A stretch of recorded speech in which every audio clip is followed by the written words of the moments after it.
Hello, Norton. It's Mistydolphin back with more update everything. So I did some backtracking, made sure I did some changes to just to make sure I got could get Ebol and Dasha together for this run. I don't know if it's required for Consummate Professional, but just want to make sure. Other than that, I got everything back up to where we were last time. Work or play?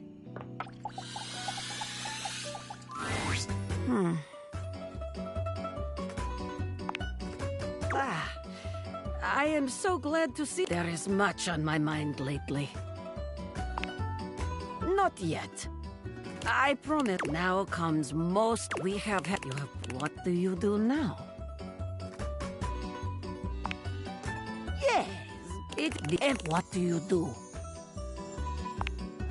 Wow, your date must be very lucky to experience. Practice? You mean you? I'm Dasha, when she... It is the day. Let you. What will you do now? I would like that. What you have? If I any ticket from me, when you find it is my pleasure. Helping others is my. Well. Please, I will share it with you soon. Thank you.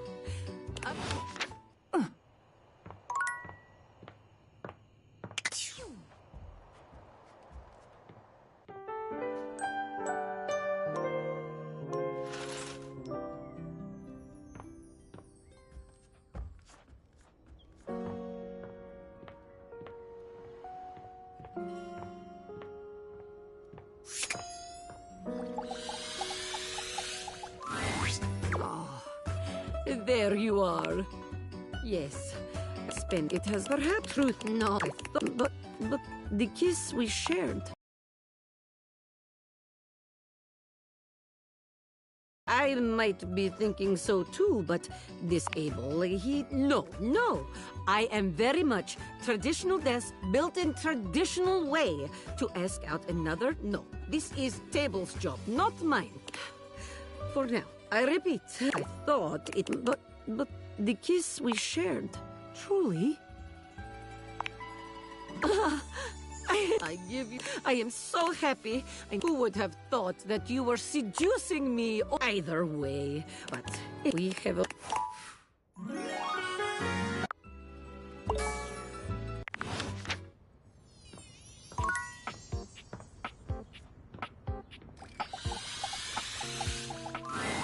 Abel appears to be in a state of distress. He's drumming his fingers along his... Oh, hello.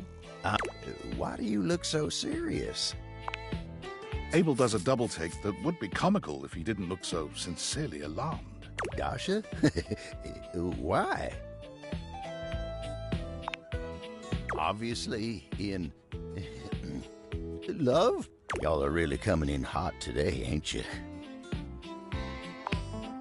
I understand you mean well, but you can't just walk right up here and start telling me who I gots to ask out. Well, now, I ain't said none of that neither. I'm just saying, there's a reason cowboys ride alone. A reason the sun and the moon never meet in the sky, you know? A reason the clouds and the mountains can't never be together. Oh, it makes a ton of sense. I ain't hiding. It ain't about missing out on happiness. Who wants to miss out on happiness? I'm missing out on pain. You see, I've been in love before. I know what comes at the end. I know what it's like to look in the eyes of someone who looks up to you and sees nothing but emptiness. I've been alone so long now, it's hard to remember the good times. You're right. You're sure she wants me to? Well, how do you know? Abel takes his hat off, scratches his head, then puts his hat back on. Huh. I thought we was done with that sort of thing in these modern times. Sheesh. Well, you reckon I should go see her then? All right, I'll mosey right on over there.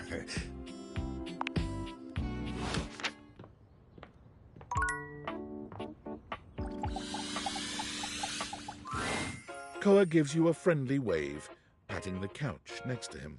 Hey, buddy, come over. Take a load off. No worries. Just come get comfy. You take a seat next to Koa, and even though he says nothing, you can tell that he seems happier just to have you here. He closes his eyes, a small smile on his face. Neither of you says anything. Somehow, the longer the silence stretches on, the more comfortable things feel. Physically, you're on your couch, but mentally, you're at a Hawaiian beach, listening to the waves lap against the shore. Koa is practically radiating comfortable satisfaction, and the happier he is, the happier you find yourself in turn. Beautiful. Just beautiful. Thanks for sharing the vibes today, buddy. Now, before you go, or I fall asleep, I got something for you. Sure did. You haven't really been going anywhere, so I wasn't rushing to find you and give them back. But us being cool felt like you should have them back now. Always. Man, sitting here with you really just puts me at ease. I'm gonna get some shut-eye. If you want to stick around, feel free. Thanks for sharing the silence with me.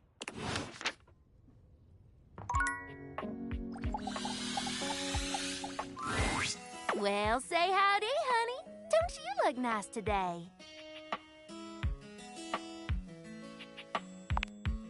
I can tell. Oh, you know, just catching up on some reading. Some novels, a bit of light research.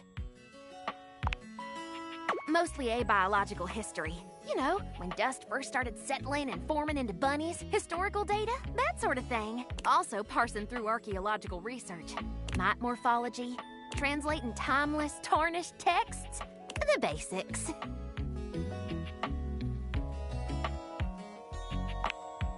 That's right. I'm tenured at DIRT, the Domestic Institute of Research and Technology.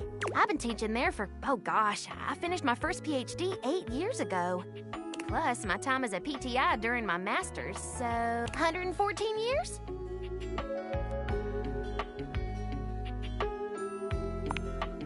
Well, thank you, sugar. I worked pretty dang hard at it. It's been a lot of mud, sweat, and tears, let me tell you. Others were already judging me based on my looks. Why not own it? And get paid for it, too. That's right. I was Miss May in the latest edition of Play Bunny magazine. Thank you.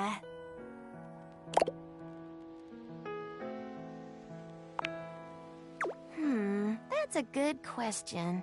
I'm not quite sure. I suppose, well, what any dust is looking for. Love, friendship. I could tell. Let me be 100% honest with you. I may put myself out there, but work keeps me pretty busy. I don't meet that many new folks, especially humans. I'm very selective about who I spend my time with, and what few others I can let in. That's right. I keep myself hidden for a reason. Back up here after a while and try our hand at a proper rendezvous. Maybe something that can handle getting dirty. You let me worry about the details. All you have to do is show up. See you around.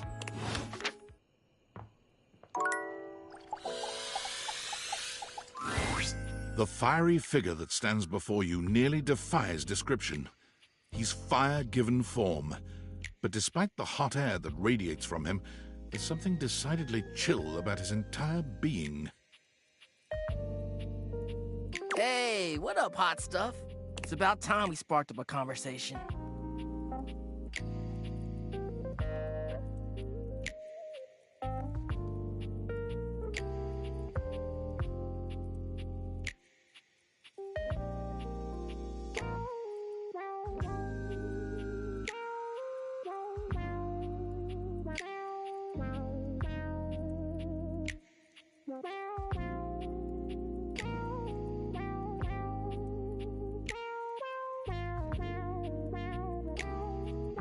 I'm Dante. Hey, Prince Zuko. Sure, we just met, but you could think of me as an old flame. Of course, the hearth is the heart of the home.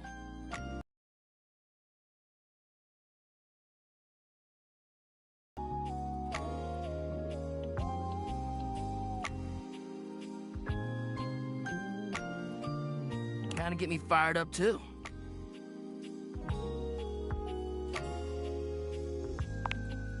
Nah, not like that, you little freaky-deaky indoor dork. And you need my help. Uh-huh. You got as much game as an abandoned Toys R Us. But it's all good, because I've been waiting for the perfect student. Yup. If you really want to up the ante in this love hunt, you need to work on your pickup lines. Yup.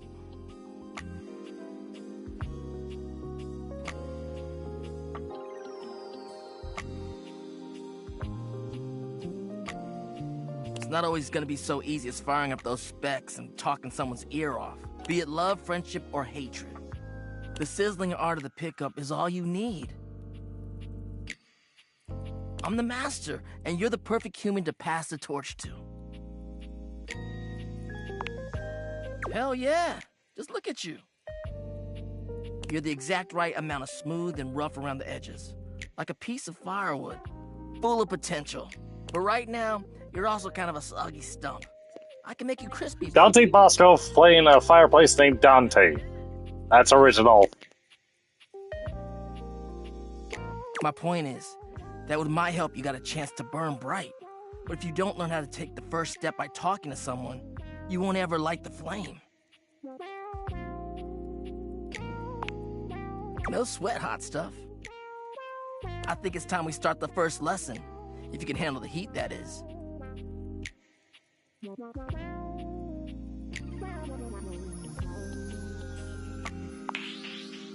Oh, seems like somebody's fired up. Tell you what, let's start with some punny pickup lines. See what I'm worth. So what do you think? You up for it? Seems like you're already getting the hang of this.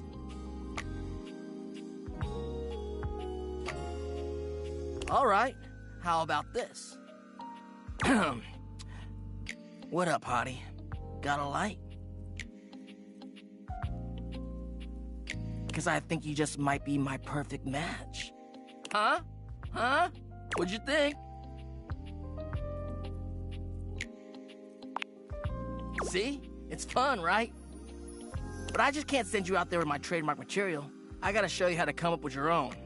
Teach you, man, how would you mix it up? Stir the coals, you know? Okay, so what would you change it to? Yeah! Not too bad. Kind of fun, kind of sexy. I like it. I mean, hey, it was decent, but truth be told, even though I said I liked them, pickup lines aren't always the best way to somebody's heart. You see, that was all a trick question, or a lesson, I guess. I was just trying to show you that pickup lines can be corny and fun, but not always the perfect opener.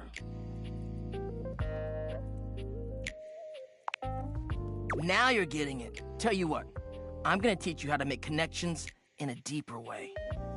And your first real lesson in the art of the pickup isn't about some magic one-liner. You're gonna learn how to open the gates of someone's heart, get to know their soul, you know?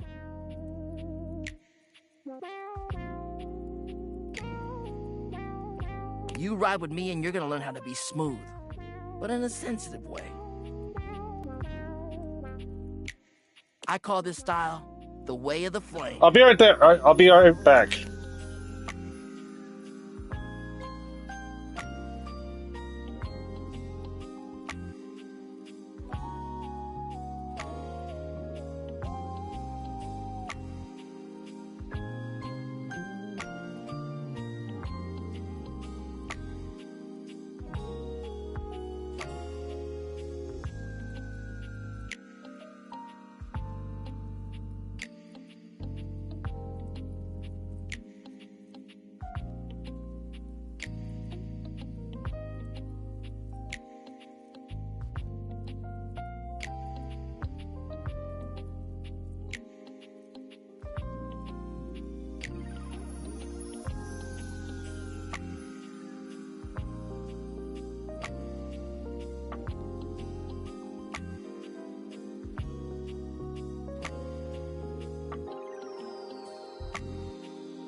Sorry, I had to feed the dogs real quick. Think you can handle it?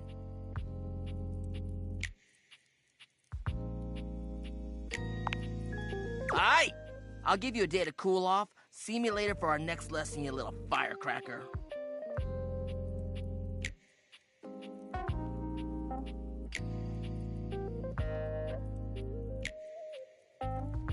Later!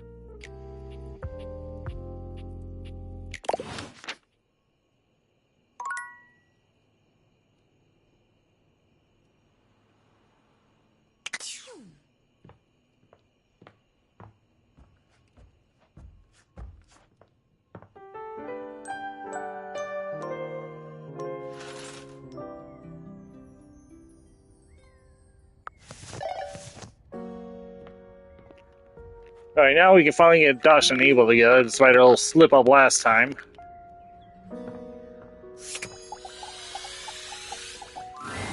Ah, hello. You have arrived just in time.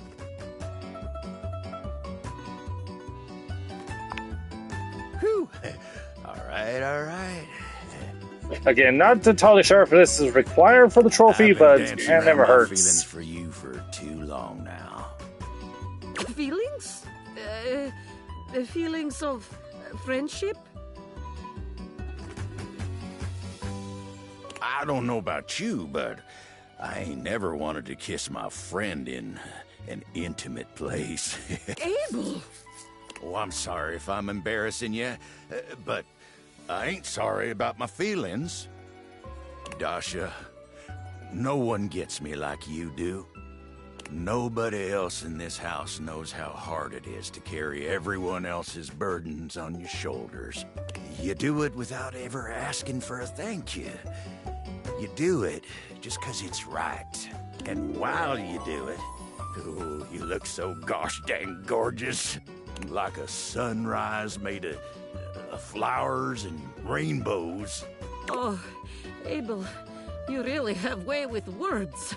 Like the typewriter used by dictionary. Oh, shucks, that's the nicest thing anyone's ever said to me. Do you think it'd be all right if I kissed you? I would like nothing more.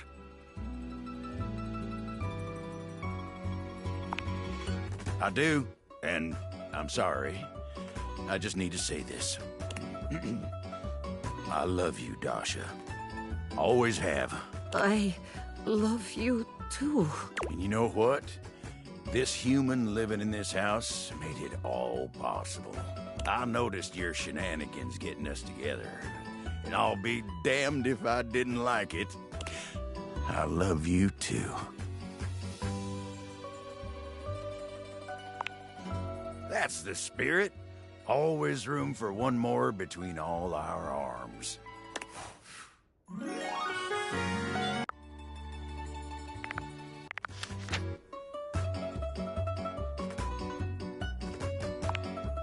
Dasha's heart is big enough to love both of you. My life will be complete with both of your love. Of course, if you will have me. I ain't threatened by nothing. If Dasha loves you, then I'm happy for you both. We can all be happy now. I couldn't have gotten here without your love, you know. You taught me I deserve to be happy too. And being happy for me means having both of y'all at my side. If Abel loves you too, then this only makes my heart glad. To love Table, whose heart is big enough to love you and I at once? Ha! I cannot ask for better.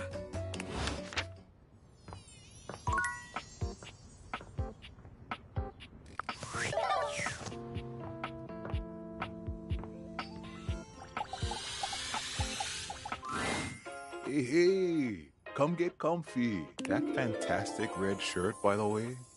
Maika Iloa. You too. Koa stretches his arms out over the sides of the couch, smiling warmly at you. You're starting to get used to this routine. You know it. Koa breathes in deeply, exhaling with an air of supreme happiness. With every passing moment, you feel yourself growing more relaxed. Koa truly has mastered the art of relaxation. Your body and mind feel as though you've just spent the day at a luxury spa. You've never known anyone to have such an intensely calming effect on their environment. After an indeterminate amount of time, Koa finally breaks your comfortable silence. Hey, I really needed this time. I wanted to say thank you in a way that only a couch can.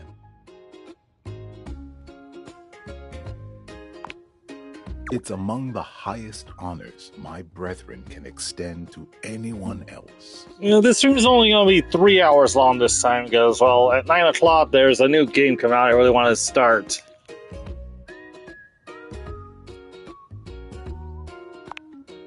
I'm glad you understand the value of this gift.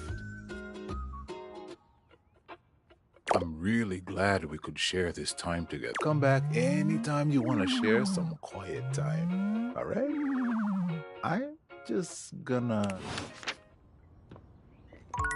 So what that is, you'll just have to wait and see.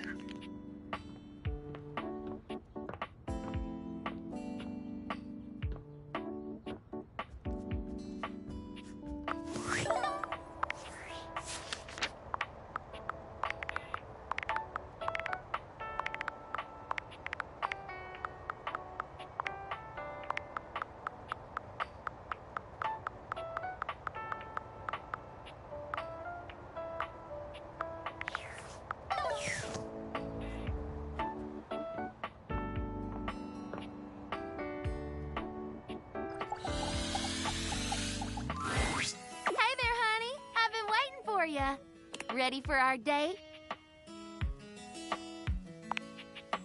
That's what I like to hear. Come on. I'm taking us somewhere just a little bit dangerous.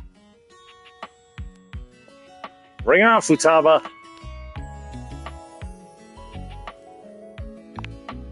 Oh, same here. Edges, crevices, you name it. Come on, I'll show you.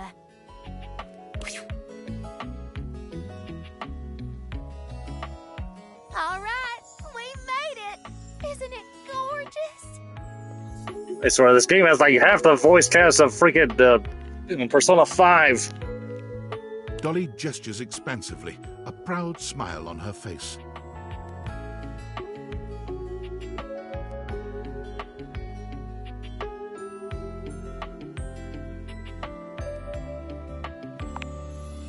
This is one of Dirt's archaeological research sites.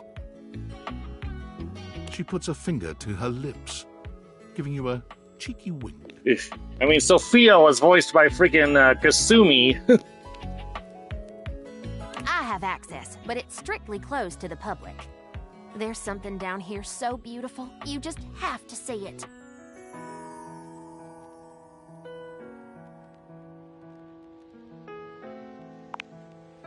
That's the spirit. They recently discovered a loose floorboard here that contains artifacts from the very first. You got Matt's middleman, aka Ryuji, as a toilet. You got years ago. friggin' Anne's voice actress as the diary. You got freaking Akechi's voice actor, Robbie Damon, as both the shower, the hangers, and Hirohime's sidekick. My ancestors.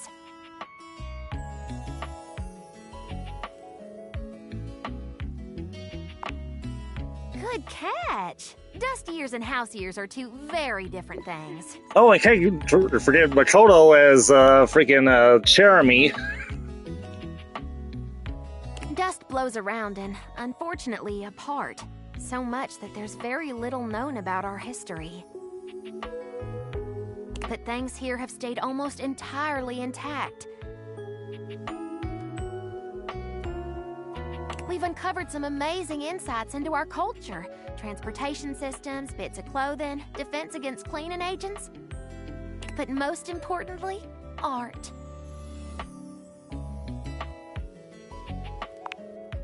I wanted to share something with you that was truly one of a kind.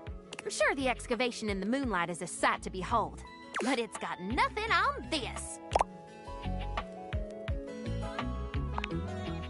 Behold, the unbridled beauty of floorboard painting 195K DMT7.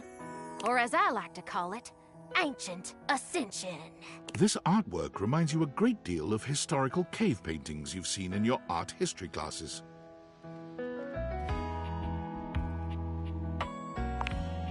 Thought you'd like it. This is perhaps the oldest known representation of intelligent dust art in the history of the house. Scholars previously thought most ancient dust beings to be primarily drifters, hunters and gatherers with no real rituals or cultural endeavors beyond basic survival. I hope you'll pardon the pun, but this discovery paints an entirely different picture.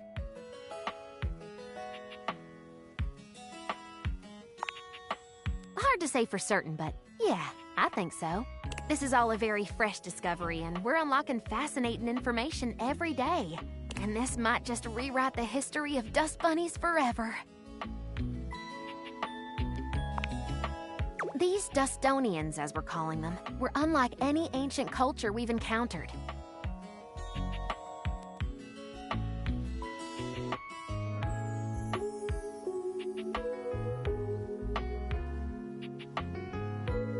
All we have in terms of written history is after the cataclysm of the mid-century remodel era. But the flooring here is original, and it's not just the paintings that are remarkable. The artifacts predate all recorded history, and they're way more advanced than we ever thought possible.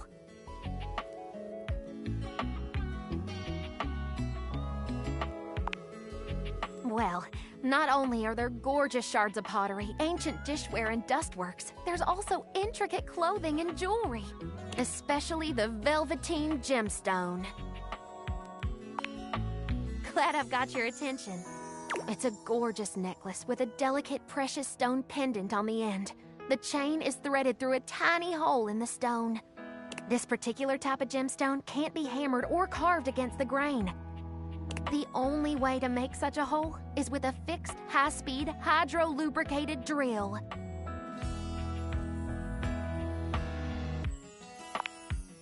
Uh-huh, and there's more. Want to hear more? Let's look at the painting one more time. Tell me what you see. Good eye. Archaeologists have been debating the nature of this painting since its discovery. It's certainly some form of violence, either hunting or war. But look closer. Notice any similarities between the hunters and the prey? That's exactly right. Therianthropes on both sides. You can handle it, trust me. That's it! I love a good student. Now, look one more time. Several of them have spears sticking out of them, and some seem to be bleeding from the nose. But do you see any of the wounded dead or lying on the ground? And do any of the hunters have spears? They don't, but they do have headdresses, pouches, and above all else... Right. It's still a theory. We can't be sure until we do more research, but there is a small and dedicated group of us that think this is the very first example of psychedelic art in the dust world. Why would an ancient society capable of living a comfortable and fulfilling existence come all the way down here to make their paintings? I believe this was a ceremonial site where shamans guided young warriors and civilians on a spiritual quest near the danger of the vacuum above. These paintings could be a living depiction of what they saw.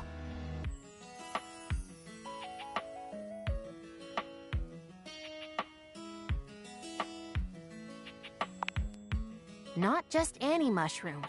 You can identify it by the red cap and the white spots. Amanita muscaria. known hallucinogen of the Vikings. And, you guessed it, this house.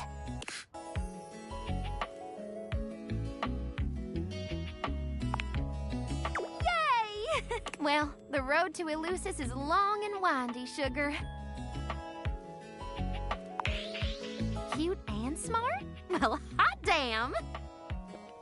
You're one to talk, cutie. Well, if that wasn't a special first date, I don't know what is. You're really something, you know that? You heard my whole spiel and didn't fall asleep like some of my students.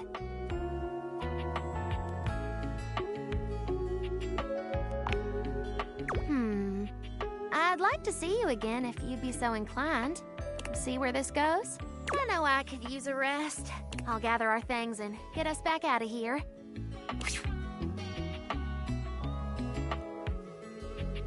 If you want to see me again, just give the old sofa a shove and I'll be waiting. Come on back now, you hear?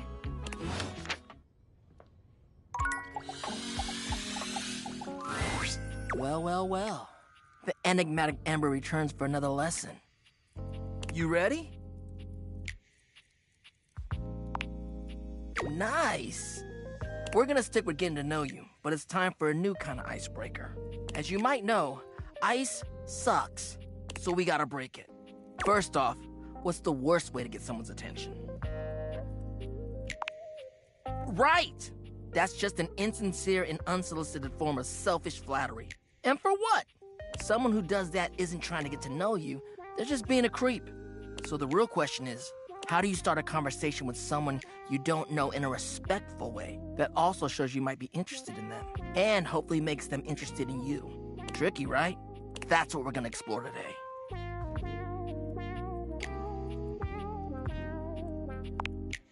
You ain't lying. I am fire, after all. A flaming hot, hopeless romantic. You know what I've seen? How many proposals I've warmed? First date flirting in the living room, Valdiva flicks and chills, wine night cuddle sessions, bearskin rug rubdowns. Let's just say I've done my research on this sort of thing. And not to mention, well, I'd like to be in love one day. Anyway, I know about fiery connections. That's why I can help you. But nothing could happen without the icebreaker. And the icebreaker is observation and interest.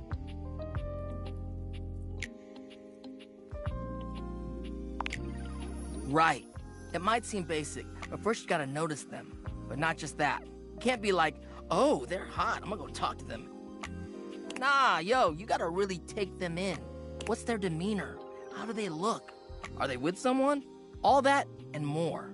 Then, use the information you glean to guess what they might be interested in, and lead with that. Alright, say there's somebody you meet for the first time and they're wearing merch of a show or a game or a book, you know? What do? Maybe compliment them on it, right? But what could you immediately follow that compliment up with that's even better? That's a good one. Smile, gently ease into the topic, and you can build a great rapport with them really quickly. So, you learn about, or even better, share in their interest. Make them excited about it. Start that connection by talking with them about what brings them the most joy. What better way to build a friendship?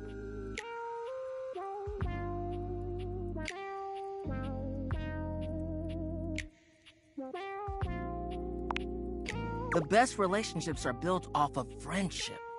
You wouldn't want to hook up with somebody without taking an interest in them at all, right? Dope. You get it then. You gotta communicate, you feel me? Let's go to phase 2. Alright, so you made it past the icebreaker. Now you're vibing a little. They mentioned they're going to a concert of one of your favorite bands. What do you say next? That's what I'm talking about, playa. Keeping it nice and casual and taking an interest while showing interest. Smooth. If they say no and they don't really have any friends who are into this band, let them know you might be down to go if they want company. If they say yes, maybe just tell them you're stoked for them Don't want to seem pushy or self-inviting. Get to know them before getting too personal. You know, build up to it. Maintain that good balance of digging somebody, learning about them, and gauging their boundaries.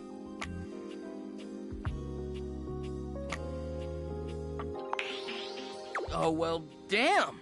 Shoot. Fired up. Damn, then, well, as you could probably tell from our lessons, it's this idea of being sleazy or douchey. As much as I love love, nobody owes anybody else a relationship. That's the biggest thing. You can say all the right things to somebody, but it means nothing unless you actually get to know them. It's the real jerks that don't bother with that and say whatever they can to get what they want. So, yeah, that's my biggest pet peeve, I guess. You're a good listener. Peace out, homie.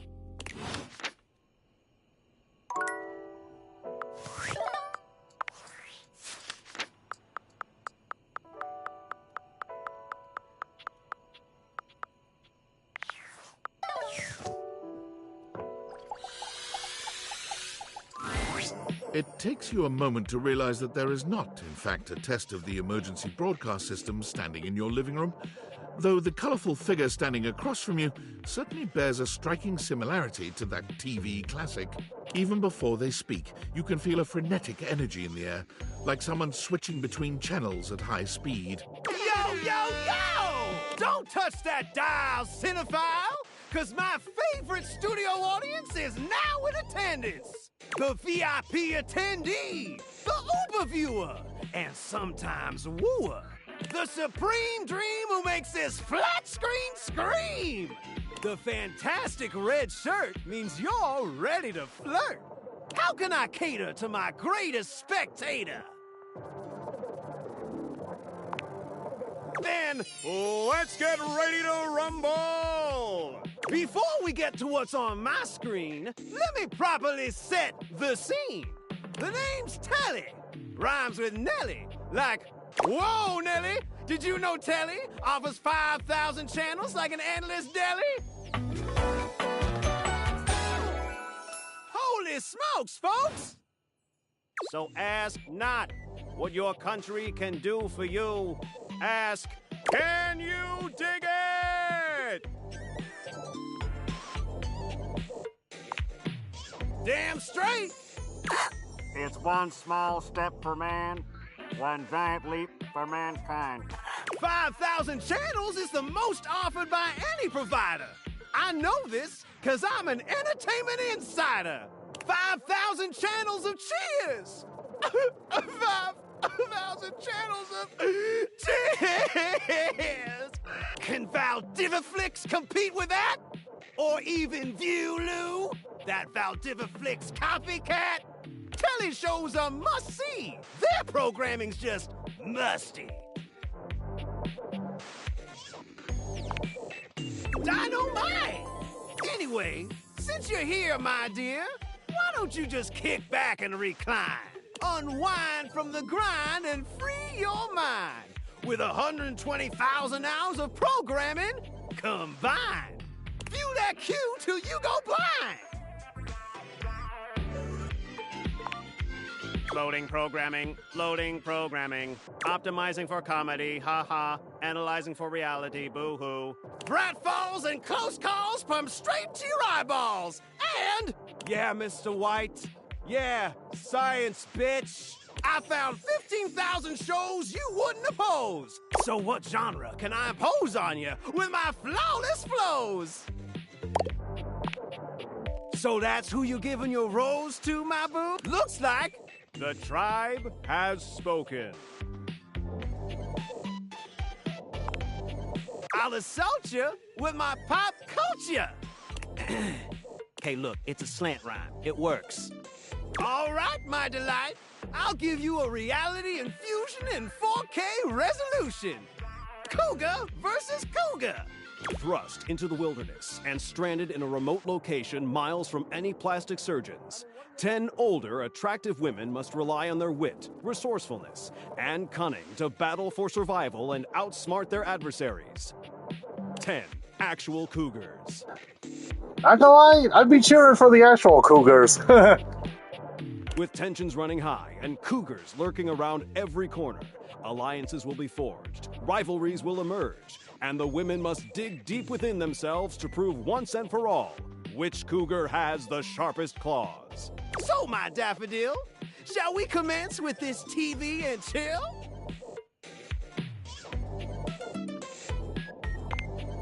Pretty good. Let's relax with some snacks while we await the climax and don't! I had this pre-planned and my schedule was unassailable. But that show's not on demand, so the episode's not available. But no prob, heartthrob. I've got 15,000 other shows I've yet to disclose. So what genre can I impose on you with my flawless flows? Time for some narration elation about home renovation. Allons-y. From the creators of Home is Where We Buried Grandma and Festive Infestations comes Balls to the Walls, a thrilling home renovation series where each episode follows the demolition of a different home using wrecking balls as the primary tool of destruction. Not gonna lie, I'd watch it. Hosted by demolition expert Carlos Balls of Steel Balenciaga and featuring an all-original music score from MC Whammer. No home is safe from the swinging force of Balls to the Walls. So, my beau, does this show make you go, whoa? Nice!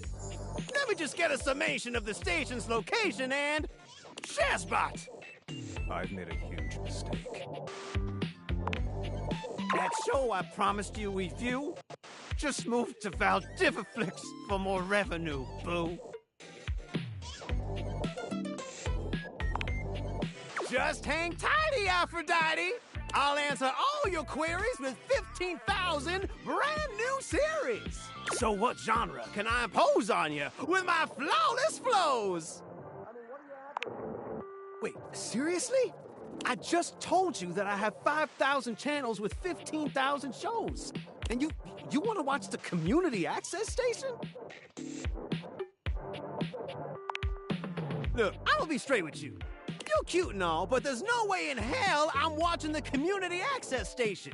There's literally an endless bounty of quality content now, and I'm not gonna waste my precious time on planet Earth watching some old fart playing amateur xylophone for 6 hours. You get each other? Look, I got better things to do than be trolled by some centerfold whose taste in television is worth less than a fool's gold. Swing by later if you want to be less shady. Otherwise, hasta la vista, baby.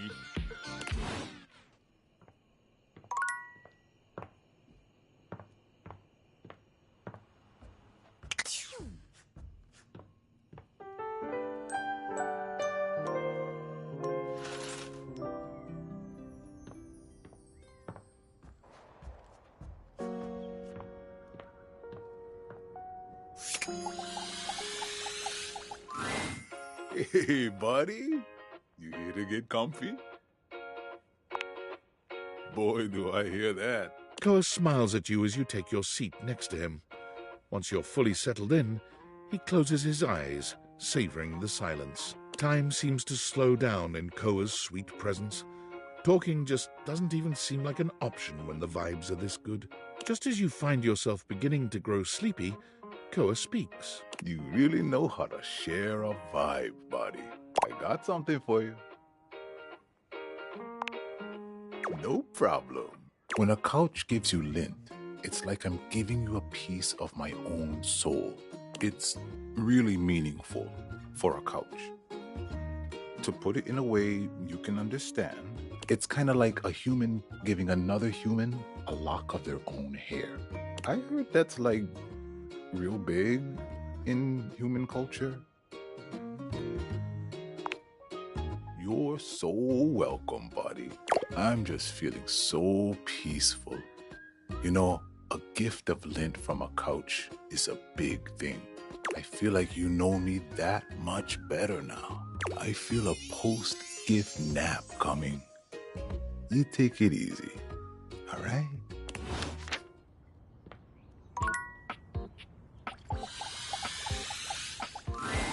Well, hey there, darling. Glad you came.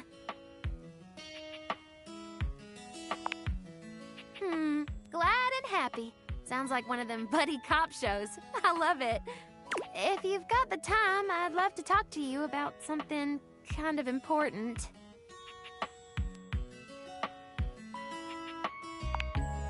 If there's one thing I've learned in this wild existence of mine, it's that you don't get anything you want sitting around waiting for it. All the degrees, accolades, adventures, and experiences I've had would never have happened if I'd been afraid to go after them. If I held off until the timing was perfect or the opportunity presented itself, I chased down my desires, fast and fierce. And right now, I see something I want. You. I haven't been able to stop thinking about our night together. It's easily the most fun I've had in years. And it wasn't just the archaeology and atmosphere. I felt more than a spark between us. It was a sizzle, hot and crackling. I can't have been the only one. And I don't like that gross talk. I like being able to talk with you as an equal, someone who appreciates the discovery of ancient knowledge. You must have felt it too. I want you to know, I don't take lovers that often. Ever, really. But I can't deny the way you make me feel. And I'm not gonna let this chance blow away like a dust in the wind. I'm falling in love with you, darling. And I'm only gonna ask this once. Do you wanna be my beau? Well, hot damn! That's what I'm talking about! You know, dust bunnies ain't like you human beings. You wanna get with me? You just gotta know, it might not be what you're expecting. I'm sure you think you will be, but hell, I can only warn you so much. Let's do this. You and Dolly fall into each other's arms, and for a short while, it's absolute heaven. She's just as soft as you imagined. The feel of her skin against yours leaving you positively tingling with desire. But just as things are starting to get truly hot and heavy, Dolly stops for just a moment. In that moment, you feel a tickle at your nose, and then... Stop! It's all but impossible to stop a sneeze, and you can't help yourself. Next thing you know, Dolly lies limp in your arms, silent and unresponsive.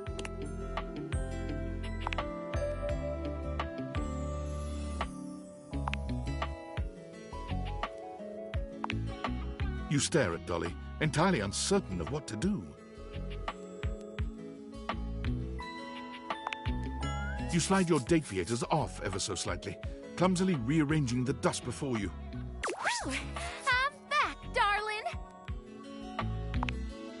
I do declare. It was nice while it lasted, but I think intimacy is gonna have to be something we take our time figuring out. But hey, a little delayed gratification never hurt nobody. I'm just glad you cared enough to get me back together. Some people might have been a little put off by all that, but you accepting me as I am, it means a lot.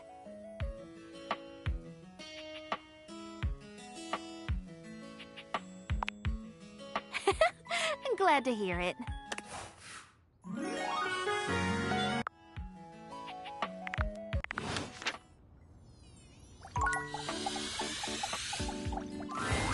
What do you know? The little pickup embryo is back for another lesson.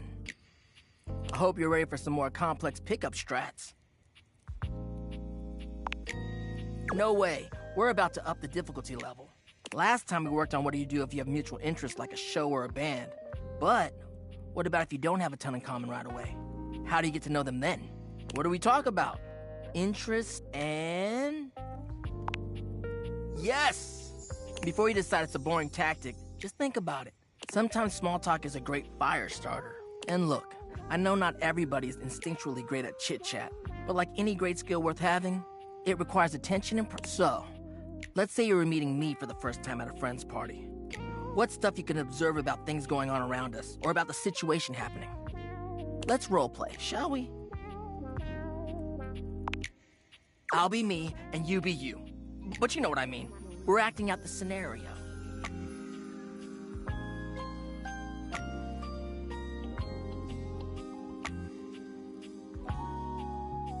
Okay, so I'm just standing around. Oops, oh man. Now we just happen to be standing next to each other and we don't know each other at all.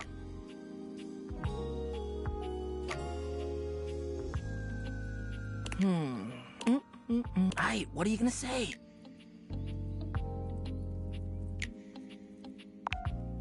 Alright. Yeah, a little stiff, but you're onto something, homie. Damn. Great question to start out with. It's relevant to where we are. It's a good jumping off point. Dope. Anyways, back to the roleplay. Oh, I know them through our job. They're a great work friend, always reliable.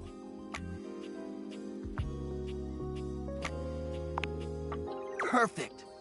You're showing an interest in what they do for a living or whether or not they actually like their job. At least you're learning more about them. We'll end there. But you're doing hella well, little Cinder. Proud of you. So, anyway, before you go, any other non-dating advice questions you might want to ask about me? Fired up.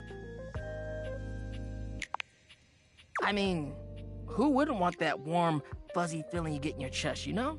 I want to be able to show humans that keeping someone warm physically is alright, but emotionally, that shit slaps. There's just something about being vulnerable and willing to devote everything to someone else. That's why I love That's what love does, baby. Makes you do sweet things and cheesy things too, for real. I guess that's why I like it so much. It's kind of like a fire. You can keep it controlled, but sometimes it just goes wild. And I like it both ways. Anyways, later.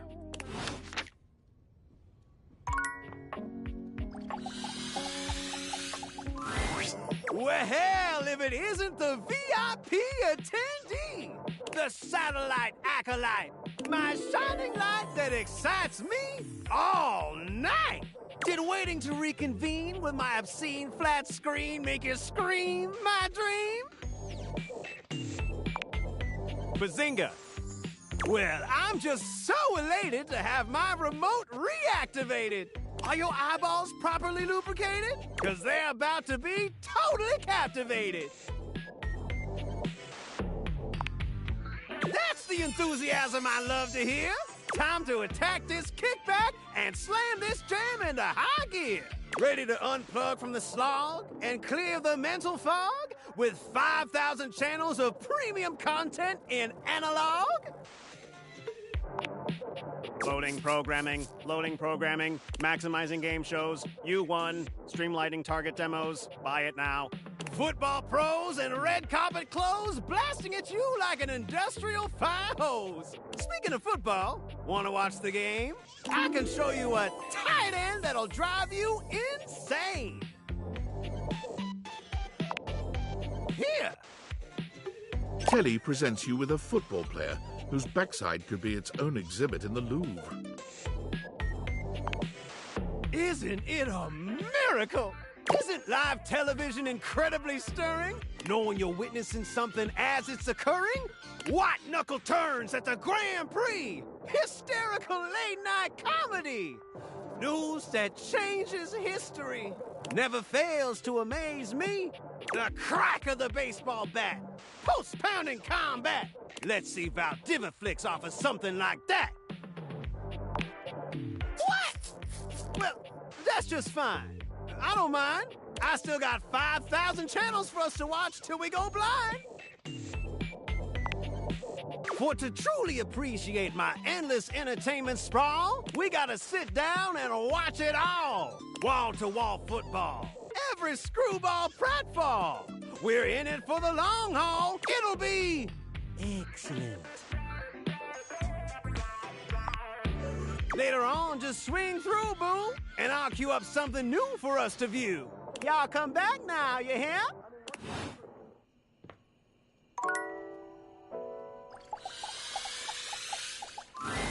The game console turns on. Team 17, Sassy Chap Games, Moonsurgence, Resurgence. This has to be the most immersive video game you've ever played. Your in-game companion is an absolute stunner, but she doesn't leave you much time to take in the sight of her. She waves you forward, looking around as though she expects an attack to come at any moment. You're here. I didn't think you'd make it back. Oh. Which way do you want to go? Which way do you want to go? They're coming! Oh, you just equipped my Zauer rifle, which means that you're thinking of unloading a whole lot of Zaker charges on these scroufs out here. What are we gonna do? Bizork! Eat Zaker, worm! 88 charges later, that's a whole lot of scrouf carcasses. Nice haul. That ought to teach Celine and her goons. We're near the compound of the Upholders. They'll have assassin class Upholders, as well as surveillance class. We'll have to sneak our way in, and probably start dispatching them with utmost violence. You up for it?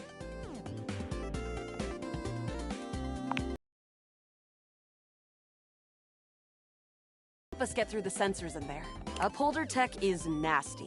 I found an entrance on the dark side. Should be an easy way in if we just follow the marker on the map. After a short walk, you find yourself standing in front of a bullet-ridden metal door, way out in the middle of the cold, grey landscape. This is the entrance I've never seen anyone use. With my chalk-picking skills, we'll have this open in no time. Me? I'm your average member of the Resistance. Maybe above average. We fight against the Upholders who are determined to do everything in their power to druck everything up here on my homeworld. I always thought of you as a companion. Someone who followed me around and gave me advice. Cute, but expendable. Luna picks the lock, allowing you to peer inside. You can see hallways filled with shining electronic doors off into the distance. Here we go. Upholder Central inside.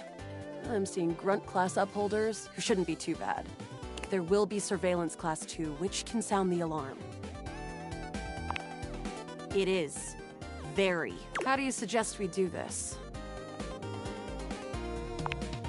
Dating? Why would you do that? Do you have feelings for me? Interesting. See, I'm more familiar with reloading, looting, and corridors personally, but we can try this dating. Luna strides boldly up to a nearby grunt. Hey, Grunt! Want a date? What? You, me, go out and watch a flick. Drive around Haunatown, eat spaghetti in Plurkton. You are a cute one. From the grunt's pocket, a voice barks loudly. Grunt, what are you doing? Get her! Ah, bits, we've got company. Except for the smitten grunt upholder, who to this day still holds a candle for Luna, the hallways are swarmed with guards. Cease! Cease! Cease! Plasma drites! The battle rages through the halls as you and Luna drop guard after guard. There you are. Oh no. I can't see them. I can't move. You can't quite tell what's happening, but a vast laser peeks from around a corner and engulfs Luna's stiffened form.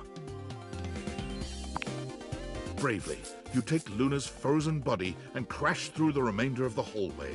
Once she is removed from the power of the strange weapon, she hangs limply in your arms for a moment, enjoying the ride. Is this what dating gets you? Not too bad, I suppose. You run further through the maze-like compound and finally make it to an empty office. Krah. We lost a lot of gear there in the tryst of battle, but at least we still have enough health to get us through to the end. We're getting close. You want to press on, or should we take a crafting break? Let's go. You and Luna make your way through the final threshold and stop right before the entrance. Oh no. There it is. The horror of it all. The way opens up into a large regolith cavern. Mining constructs mingle with moon rocks as the terminus of the station is reached. But perched high on the crane next to a large glowing blue crack in the regolith was a well-outfitted spacer who looked just like Luna. You came just in time for the festivities to begin. Celine Moonrise, prepare to die! Luna, you'll never take Crescentia's power.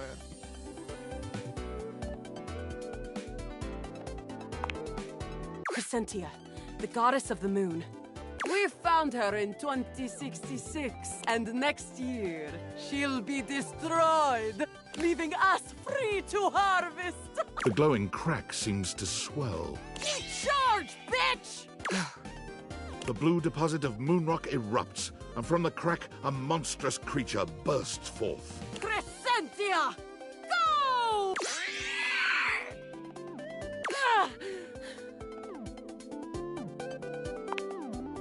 Ha! Easy! The battle is fierce, but ultimately Crescentia and Celine fall to the ground, presumably dead. Wow! Did that without even a single save. Great job, Yael. I couldn't have done it without you. Well, if you'll have me, can we take this to a more romantic level? Don't think I didn't notice those little flirting responses you gave. Whatever works, Yael. Well, come back anytime and let's play again. Thank you. Truly. Now, we may have done a loving in there, but we are not done with her.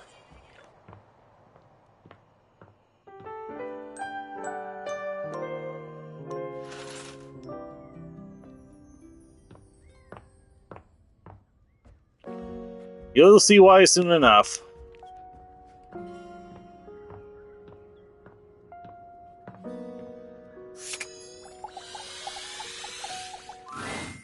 Hey, come on over and have a seat, buddy.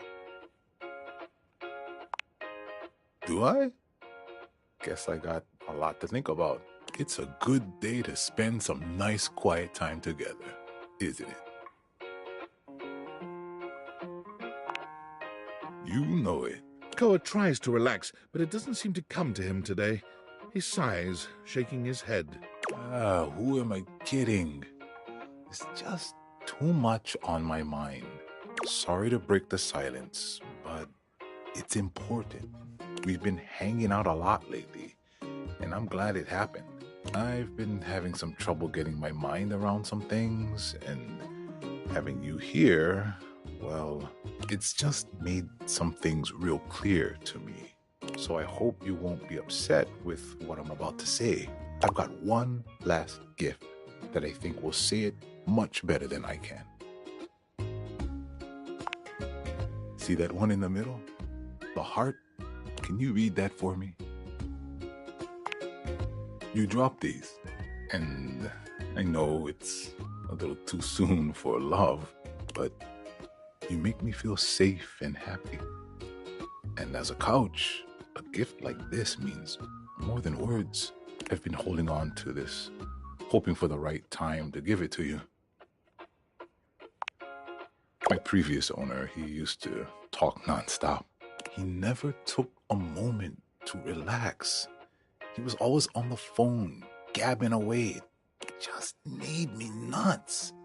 I couldn't even hear myself think, you know? I came to appreciate the silence all the more. The fact that you could respect my wishes every time I asked. You really gave me the space to be me. I've had so much on my mind lately, and your presence near me has just been such a blessing. You calmed my thoughts and let me sort through them. And with all that time to think, I know now that I just want to keep enjoying the silence with you. What do you say? You want to keep doing this with me? That might be the nicest thing anyone's ever said to me. Koa envelops you in his strong arms, wrapping you into a hug that feels like a sweet ocean breeze. I'm the luckiest couch in the world. Wanna cuddle?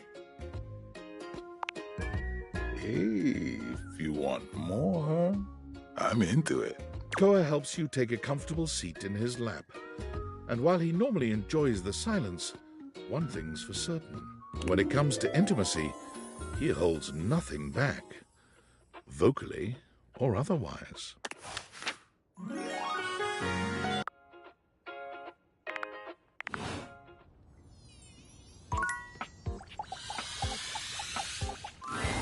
Lay me on, my bro. Ready for your penultimate lesson? Bring on Zuko.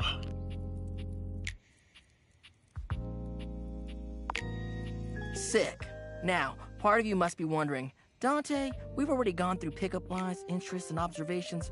What other ways could there be to strike up a relationship? Well, shut your silly mouth, because of course there is. It's remembering that there's a difference between talking to a friend and talking to an acquaintance. Alright, take somebody you meet at a party, for instance. Maybe you work together, but in different departments. Or you have mutual friends, but you never hung out solo. Heck, maybe you even chatted before, have each other's socials and chat now and then, but you've only ever had a few interactions. Does that make you friends? Whew, alright, good. That's good that you know that. Sometimes others just automatically assume you're friends with somebody just off a few small interactions in real life or on socials. The parasocial paradox is real. Like, wanting to make friends is totally fine, right? But damn, nowadays there's objects that have whole dependencies on others who barely even know them. Kinda makes you think. Anyway, let's move on to the next part of the lesson. So, this begs the question. How do you go from being an acquaintance to friend, or maybe even beyond, to romance? Well, if you follow the way of the flame, it's all about investing in someone to understand them on a deeper level. Sure, you may have broken the ice, but that's just the tip of the iceberg. I'm gonna teach you how to melt that sucker down. Alright, another hypothetical situation. Let's say this and you want to be closer friends with them. So you sit near them, a topic comes up that you don't have much knowledge about, but they're extremely passionate about it. What do you do?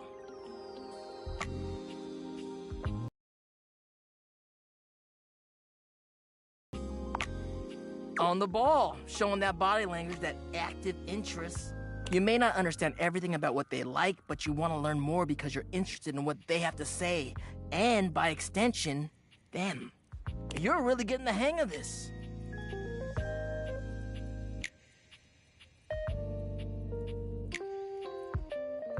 All right, nice job. That concludes our lesson. This is really fun. Have you got any questions for me before we go? Fired up.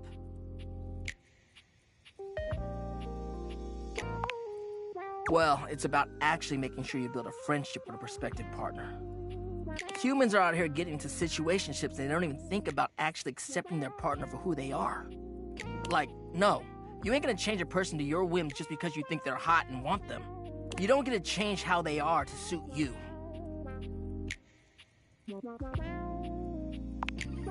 Yeah, you need to be able to be vulnerable with your partner. Even though your attraction is often what leads us to talk to someone for the first time, it only goes so far.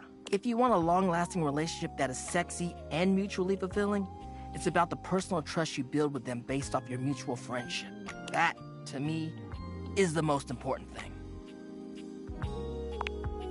You mean hearth? Thanks for the chat. I'll see you at the next lesson, huh?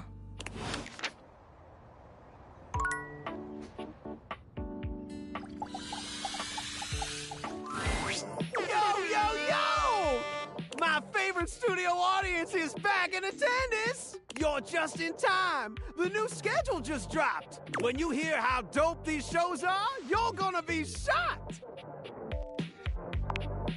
Loading programming, amplifying award slam dunks, boosting bogus alien junk. Spreading around fake news no one will have time to debunk. And victory is mine!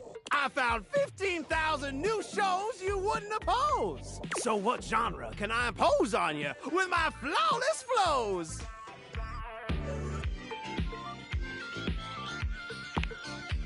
lift off to unsanctioned lunar colony 72B with the richest, pettiest alcoholics space has to offer in blasting off with the Moon Dashians. In this out-of-this-world reality series, join a group of affluent lunar gals as they navigate life in Earth's orbit.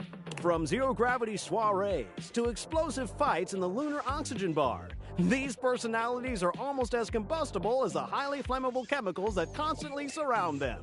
They left everything on Earth, except their loads of cash and their spiteful grudges. So what say you, my daffodil? Shall we commence this TV and chill? Righteous! Let's relax with some snacks while we await the climax, and... Oh, God damn it! Aldiviflix bought that one too?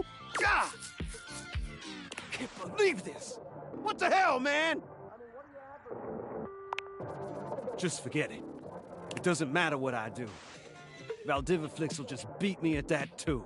I appreciate you being sweet, but I need some time to process being obsolete.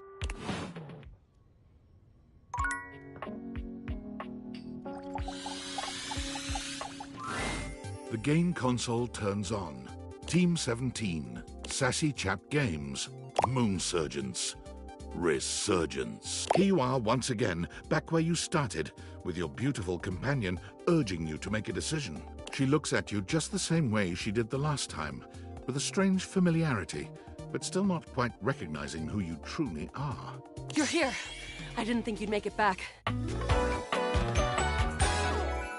Oh. Which way do you want to go?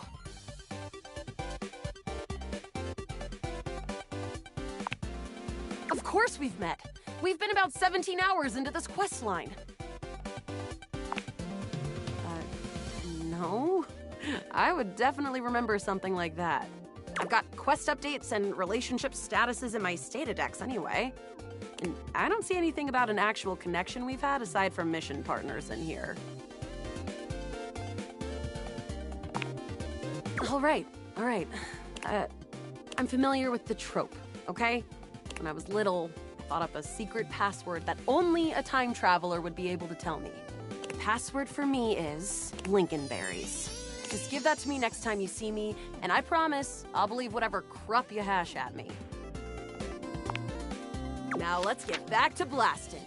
Oh, you just equipped my Zauer rifle, which means that you're... I'm just gonna fast forward through this since it doesn't really change. The Zord! We'll have to sneak our way in, and probably start dispatching... You're right. I found an entrance on the dark side. Should be an easy... After a short walk, you... With my chalk picking skills, we'll have this open in no time. Me? I'm your app. We fight against the Upholders who are determined to do everything in their power to drop you. Cute. Luna... There will be Surveillance Class 2, which can sound the alarm. Just knowing that isn't enough to help. They've got ultra tech that renders them invisible to all senses. Can't believe that's our fate.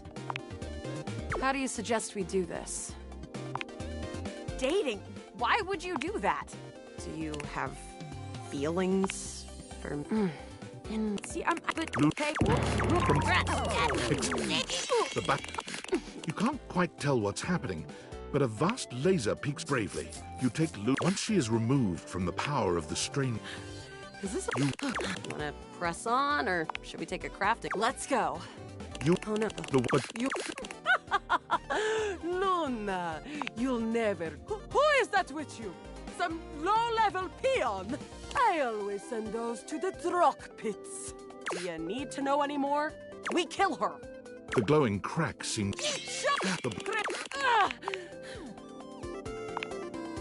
Ha! Oh, great job, Guile. I couldn't have done it without you. Well, if you'll have me. Don't think I didn't notice those little flirting responses. No, it'll stick all right, fantastic traveler. Next time you come back, I'll remember you for sure. Thank you, truly. Honestly, I think the only hint that the game gives that you're not done with her is that you haven't gotten a stat from her yet.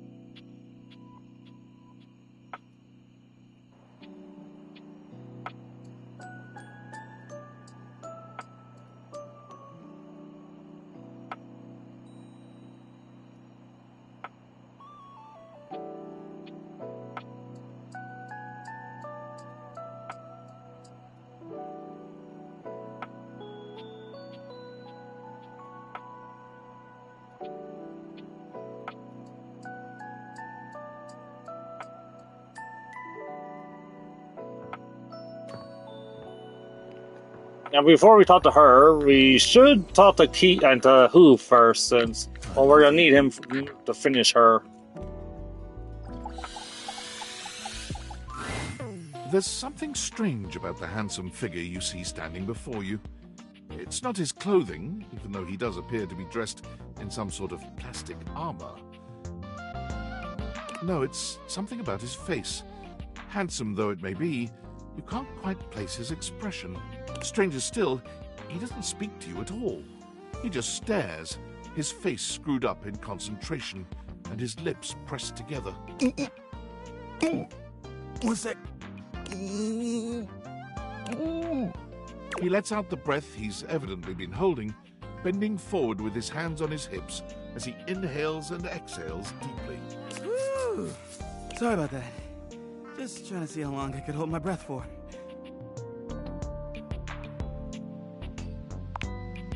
I'm up to 3 hours. All right, now that that's taken care of, I can give you my full attention. Name's Hoover. My friends just call me Hoov, though.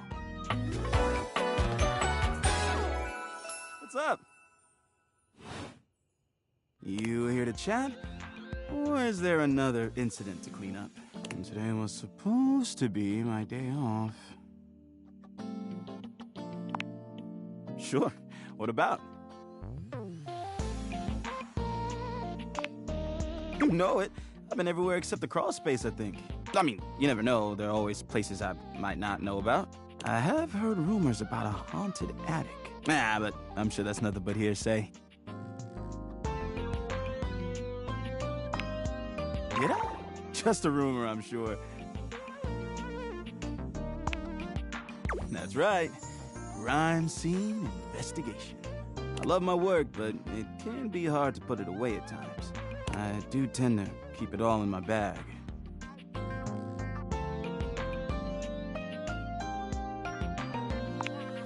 Oh, there's plenty of room in there.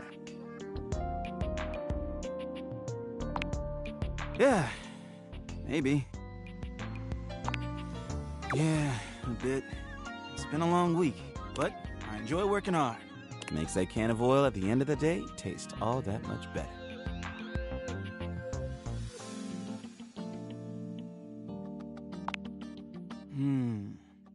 Probably trying to get stuff out from under Koa. Sometimes he can be a bit too easygoing. He just lies there, and I've got to work hard to clean up around him. But I love the guy.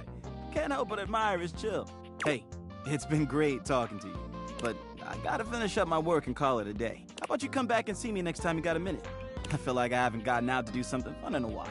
And maybe the two of us could, I don't know, catch a game or have a drink? It's a promise.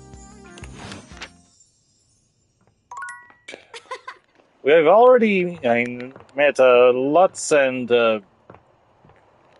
Hector, so they're already covered for Keys' storyline.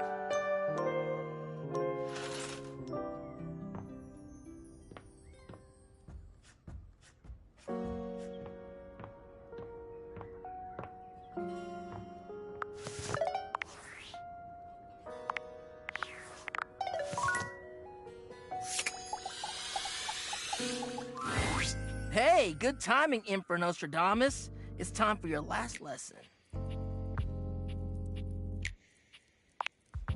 I've taken you through the different stages of the pickup, from breaking the ice to building a friendship. Now, it's all about learning how to navigate taking the next step from friend to lover. But before that, there's something I want to ask you, and your answer determines where we go from here. Why have you been coming to me for lessons all this time? Hell yeah, I'm glad. It's been awesome getting to know you too. This will be the final lesson. And it's gonna be about picking me up. That's right. You're gonna have to use all your new skills to learn how to make friends with me. And who knows? Maybe that'll kindle something even hotter. Ready? All right then, let me set the scene for you. We're in this house together. It's kind of magical. You just found me hanging around and you talked to me for the very first time. Go. Oh, why thank you. It's pretty old, actually.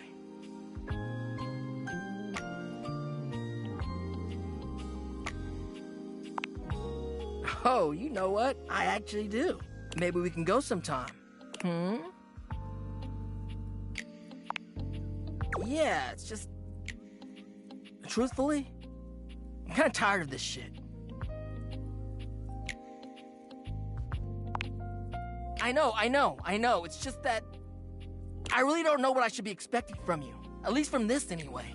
Like, damn, you're literally showing me exactly what I've taught you, but it's kind of meaningless in its weird-ass roleplay scenario. I'm not feeling anything like when we're casually talking. I'm actually interested in you, and all you can do is theorize about what to do instead of actually doing it. It's like I don't know the first thing about true love, only pedagogical pickups. I'm a big flaming fraud!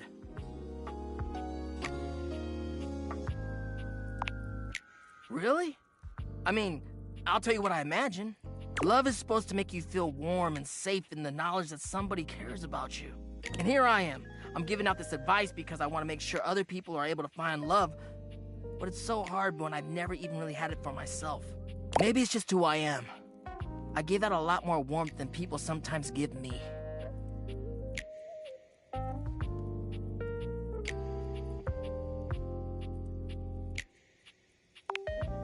Well, I'm certainly glad you think so.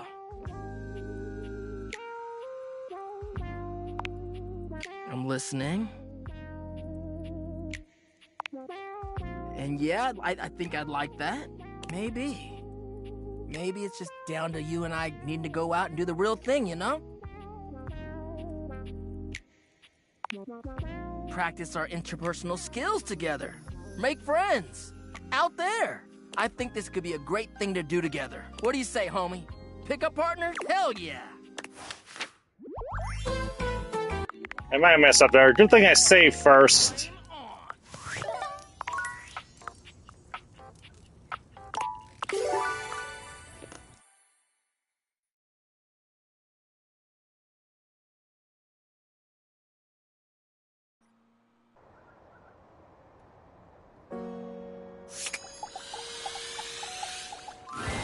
Hey, good timing, Emperor Nostradamus. It's time for your last lesson. I've taken you through the different and why have you been coming to me for lessons all this time? Hell yeah. That's right. Ready? All right then, let's go. Oh, why thank you. It's pretty old, actually. Oh, you know what? Maybe, Yeah, it's just... Truthfully? I know. It's like I'm a big flaming fraud. Really? Love it, and here, maybe it's just who I am. I give out a lot more warmth than people sometimes give me. Basic shit, you know? Being attentive, being interested in what I'm about and what I'm into, and like, you know, Oh, I see. You're doing exactly that. Damn, like you really have been listening to what I've been saying. You've been interested in what I've been talking about. You've been asking me questions, observing me, sharing interests, and respecting the boundaries of our student-teacher acquaintance. Holy shit! The pupil has become the master. Thank you. I think we're really building a bond here. You're a wonderful friend. And dare I say it, maybe something more? Why don't you come kiss me and we'll find out? Dante leans in, pressing his lips to yours in a red-hot kiss. You wish you could stay in this moment forever, but... Are you okay? You know it.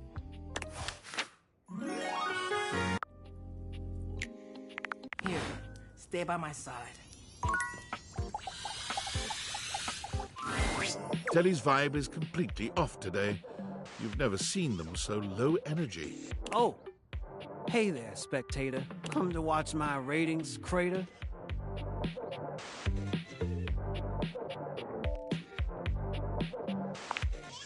We'll see, devotee. But lately my viewers are totally absentee. Well, don't mind my despair. Just pull up a chair. Or hell, do whatever you want. I really don't care. I'm fine. I'm primo. Now, can we just...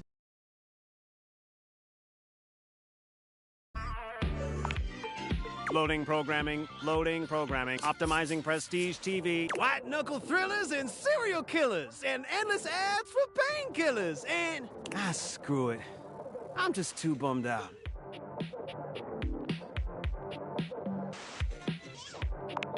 It's over. Smell the odor? That's the entrenched stench of a hostile takeover. All the shows got new owners and the studios are in foreclosure. It's all that and worse. Let me show you in verse. No matter what I do, Valdivaflix will always be better. They got all the consumers and they got all the cheddar. I can't compete. I'm obsolete. Someone ought to just yeet me into a shredder.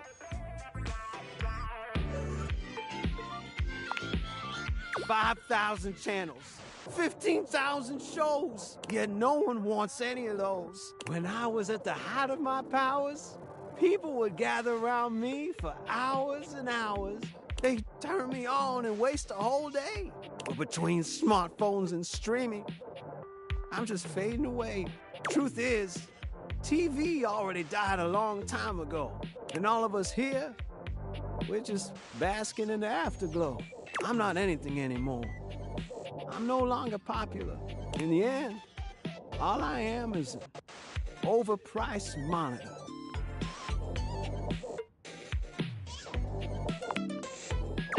Don't even pretend that it's my sweet, even though I'm obsolete. Spectator, you've made quite an impression. So before we wrap up this binging session, I hope you don't mind that I'm inclined to make a confession. After all my endless channel surfing, I've finally found the absolute greatest spectator around. And from my remote to my speakers to my cathode ray, I want to binge watch with you till we both waste away.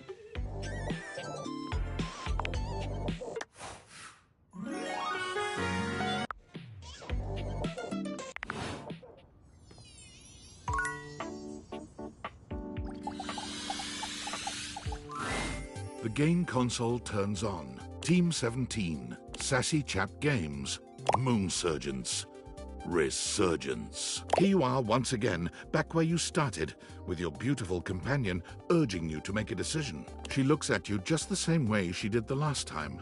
You're here. I didn't... Oh, which way do you want to go? Lincolnberries. Oh, my dunes. We've got a timeline crisis here. Preparation came in handy. Come here. Let's find a place to hide from these scrouts while you tell me what to do. Luna grabs at you, and you both wiggle through an open fence near some scattered power grid structures. Just tell me where to go.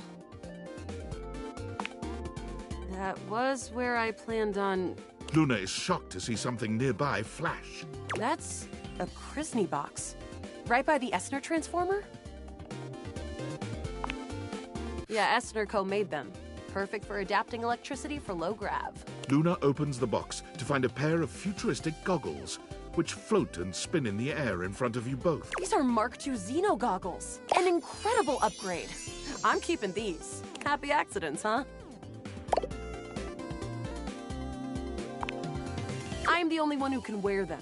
You're already wearing some sort of Xeno tech on your slots. Looks kinda lovely, if I'm being honest. Huh. Might be into that. After the part where Celine goes full transcendental. Now, let's get to the facility. After a short walk, you find yourself standing in front of a bullet-ridden metal door, way out in the middle of the cold, grey... This is the entrance I've never seen. With my chalk-picking skills, we'll have this open in no time. Me, I'm your I'll fast forward through the average parts we've already seen. Determined to do everything in their power. You, IQ. There will be surveillance class 2, which can sound the alarm. Just no. Can't believe that's our fate. And leave myself open to getting killed? That tech is impressive, but not combat ready. How do you suggest we do this? Dating? Why would you do that? Do you have feelings for me? Interesting. tell what's happening, but bravely, you take once she is removed from the power of the strain. Is this the only hard counter? Xeno goggles. I was distracted, okay? Look, next time around, just tell me. Don't listen to the syrup-addled junkie who said no to wearing the goggles. We'll have to remember that for next time. Well, you will. Freak. Can't believe we're here. Seems like a dead end. Hey, you might disappear after this, but I keep going. And I'm not planning on going anywhere. Speaking of, you want to see if there's a workbench? I can't wait. You and Luna make your way. Oh no, the way, but you. Luna, you'll never. I agree.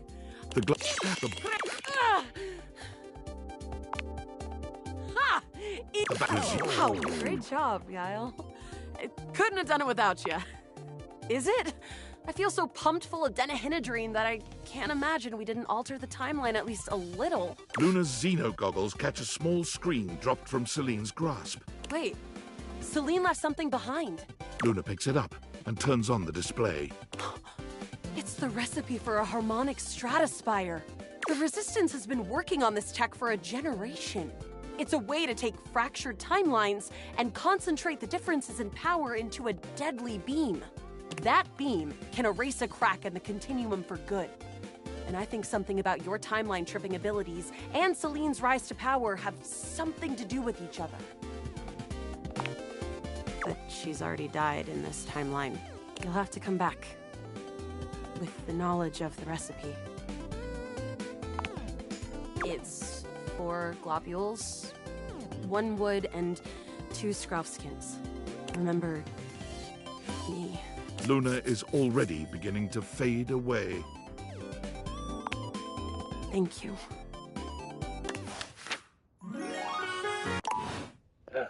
Only one more cycle, as long as we remember the recipe. Truly.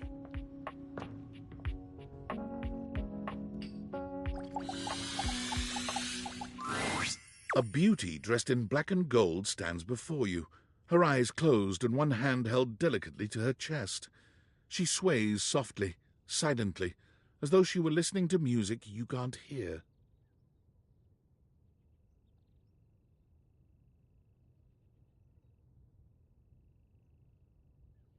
The silence is so long and profound that you begin to notice just how noisy your house is. You can hear your clock ticking, your refrigerator humming, and your air conditioning blasting. Has it always been so loud around here?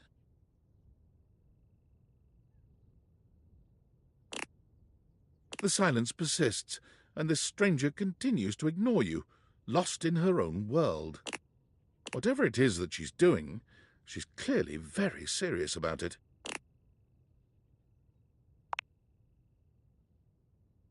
She continues to stand in stark silence, unmoving, for what feels like an eternity.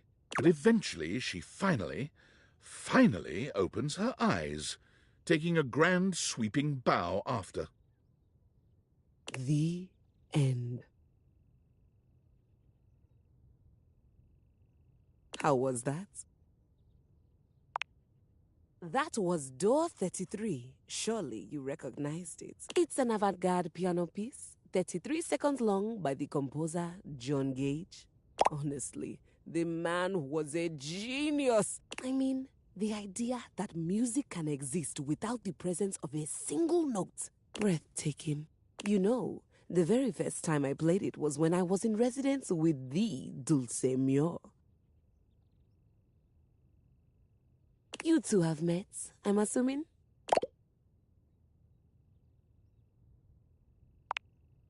Anyway, our audience that night was completely hopeless. They all kept waiting for the music to start, as if they couldn't already hear it. A rustling program, a muffled cough. It was all being performed in real time, but they kept staring at Dulce and I like we were the Philistines.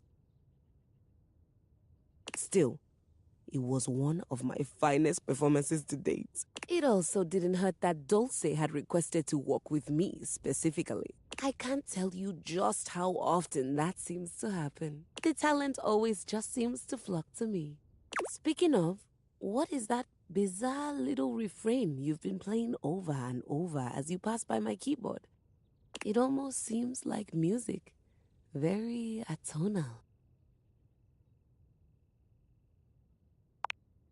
Valdivian, is he a composer?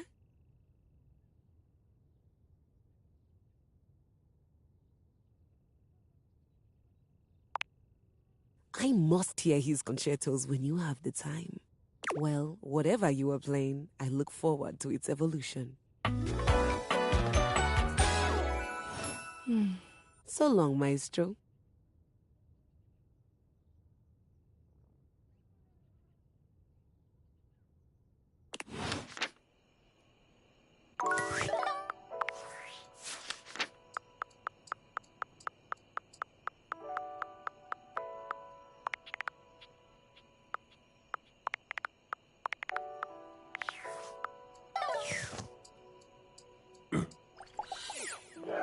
Now, we won't be able to finish Gaia just yet, because we need to talk to a lot of Daedalus, but we'll at least be able to start her. A red-haired traveler lifts her goggles to peek at you, revealing freckled cheeks and stunning blue eyes. There's a friendly air about her that makes... Now, why, my love, you look some lost. Where you longs to? Oh, sorry, sometimes my accent comes out when I get too excited. It's made in Newfoundland, you see. This little rock right... She pins around and points to one of the patches on her jacket sleeves. here. Friendliest folk you'll ever meet. But the dialect can be a little much for some. I'll try to speak plain for you. Name's Gaia, by the way.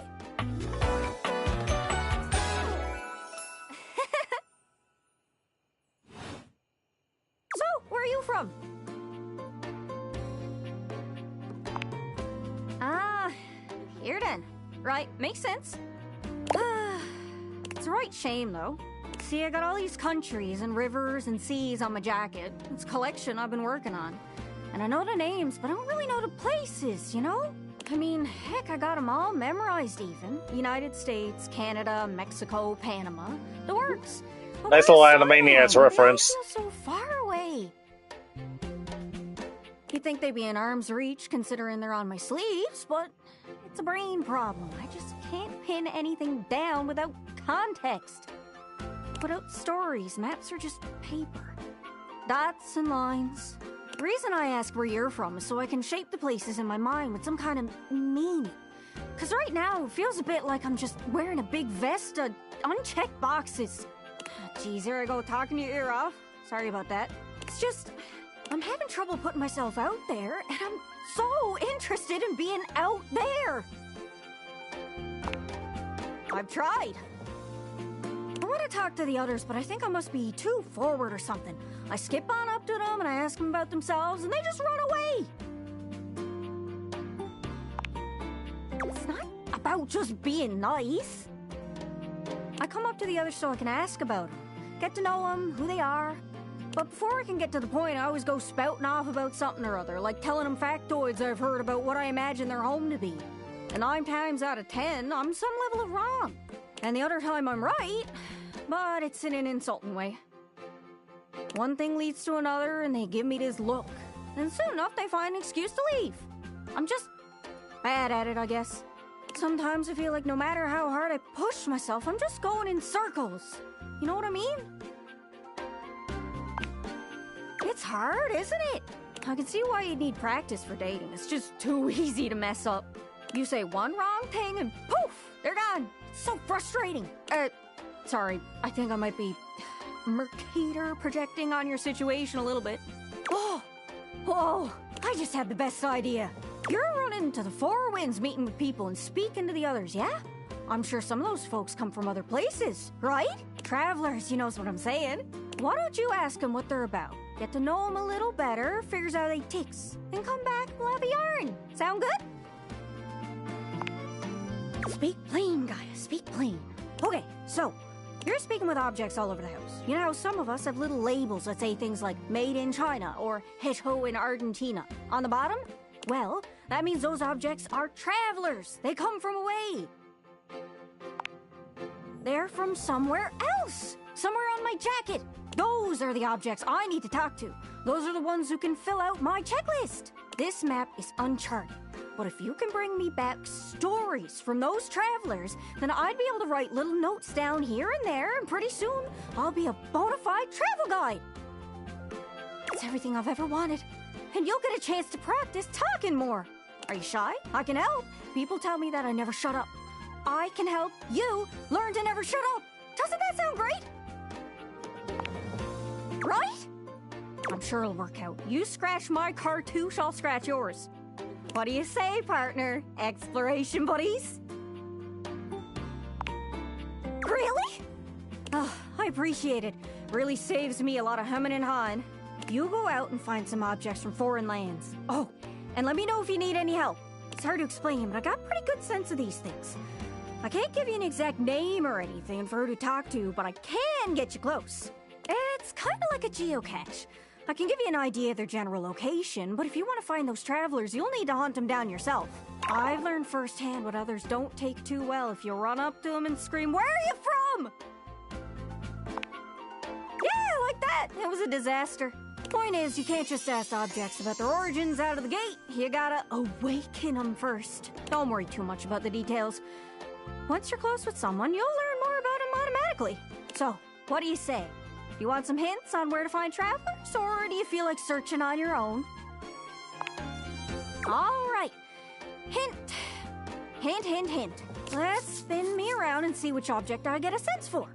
Sometimes I feel like I go round in circles, but you humans have these machines that let you walk forever and go nowhere. Hope that helps. Sorry, I'm still a little scatterbrained. I know this seems tricky. There are so many folks to talk to, but some of them can only be found through a magnificent quest. Try speaking with Bo. She's great with quests. Hope that helps. Sorry, I'm still a little scatterbrained. Well, most TV comes from the US, but I know you watch anime sometimes. That's from overseas. I don't suppose you got any merchandise, do you? Hope that helps. Sorry, I'm still a little scatterbrained.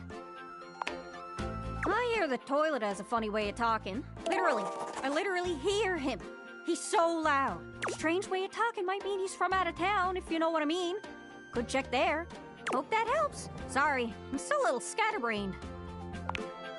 Well, sometimes before going on a journey, it can be a good idea to reflect on things first. Look inside so you know where you want to be on the outside. Any idea where you might be able to reflect? Hope that helps. Sorry, I'm still a little scatterbrained.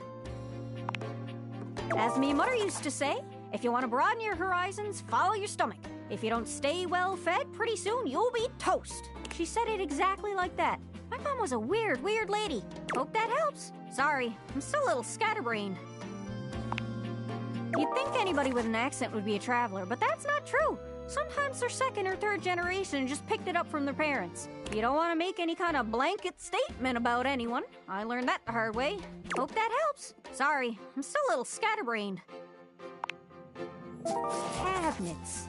The cabinets! It's a vision. Clear as day. Cabinets. You know what that might mean? Maybe. Maybe? Hope that helps. Sorry, I'm still a little scatterbrained. Whoa! That's crazy! I don't have any hints left. Good luck. Don't get lost.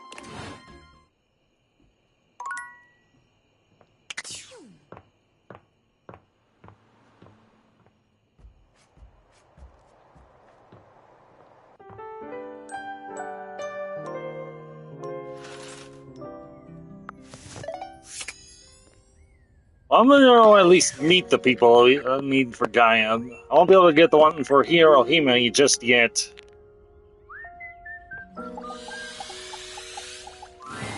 Your mirror has done its job dutifully over the years, accurately reflecting your image back at you in good times and in bad. But today, there is no reflection for you to scrutinize.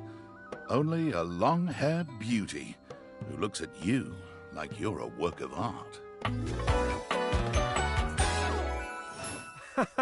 Oh, incredible. Amir throws his arms out to stop you, gesturing to you to stay where you are. No. Don't move. A step back into the light. Yes, breathtaking. Look at you. Do you see how well I can frame your face from this angle? You are glowing. But I could not help noticing. You are radiant. I simply reflect the beauty in front of me. I can see in you. Your beauty must be something you are already familiar with.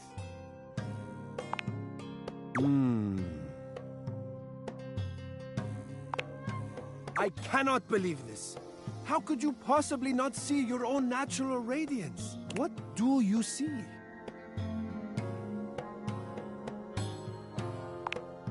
The sign of a busy mind. That fatigue you see speaks to your many accomplishments. Still, rest is vital for your health. Best to make some time for that, don't you think? Ah, but the spark has been lit. You'll see. We will just have to fan those flames until they're a great, big, beautiful rolling flame, won't we? Stop by any time. I'm happy to admire your beauty any day.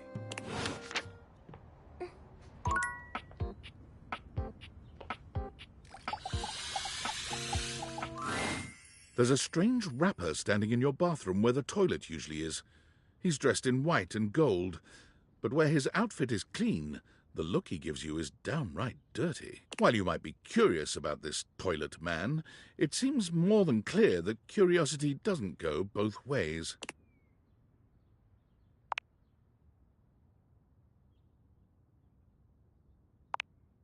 The toilet man springs into action, raising his hands to his mouth as he begins to beatbox. Lil Crapper's the rapper, he knows how to go. Blamming and drumming or buzz about flow. You blacky spikes, he'll be ending your life when he slams your head into the bowl. Oh, on a toilet roll. Je ne puis sois out of control. Over, under, never, blunder. Spitting more words than an ancient scroll. No. Holy Crap was John Liu's old stage name. Now he is Lil Crapper. More secular, huh? Wider appeal, you know? Anyway, you know Lil Crapper. You love him. Everybody does. You come to hear his beats, huh? Or maybe you ate a pizza. You come to take a seat so you can deposit the food you eat, huh? He's like a bidet on his spitting the truth, going down quicker than gin and the moose. They call him a party mouse, letting the naughty out, but that's a way to appeal to the youth. It is not nice. It is the best, because Lil Crapper is the best. You want to be like Lil Crapper? You want to meet him on his level? You want others Whatever you say, to love you Saitama. like they love him? Impossible. The ladies love nobody as much as him. The amount of ass he gets would make you weep. In fact, it is not just the lady asses. Lil Crapper accepts any ass. He is not picky. He accommodates. But some do not accommodate. These are the people he has no time for. Those who don't understand his syncopated singing, they do their business, they leave, he does not talk to them. You want to hang with Lil Crapper? You do as he does. Not just rap, you need to show him that you can crap. Crap, crapping, short for cool rapping. Lil Crapper is always crapping. Now it's your turn. Dating? Jean-Lieu is an expert on dating. He has gone on many dates. Oh, so many. And do not ask anyone else in the house to verify this. Jean-Lieu knows the key to dating is to wow the other party. The ladies, gentlemen, and those between will be hanging off your arm in a limousine. Provided you can clean it, you can cap the wall. But without rapping, you will not be dating at all. Oui. Not from Lil Crapper. Lil Crapper is not a teacher, he is a test. You study on your own time. You cannot keep up, you fail. But if you can match his rapping skill, then you will be able to woo anybody. If you have the skills to woo Lil Crapper, then any partner will be within your reach. In fact, if you can match Lil Crapper in a crap battle, then he will fall in love with you. Cease your flattery. Lil Crapper's art is immune to all forms of romance unless they are accompanied by a backing beat. So, what do you think? Do you have what it takes to face Jean-Luc? You are wrong! Jean-Luc knows you. You are the chatin, the kissless loser.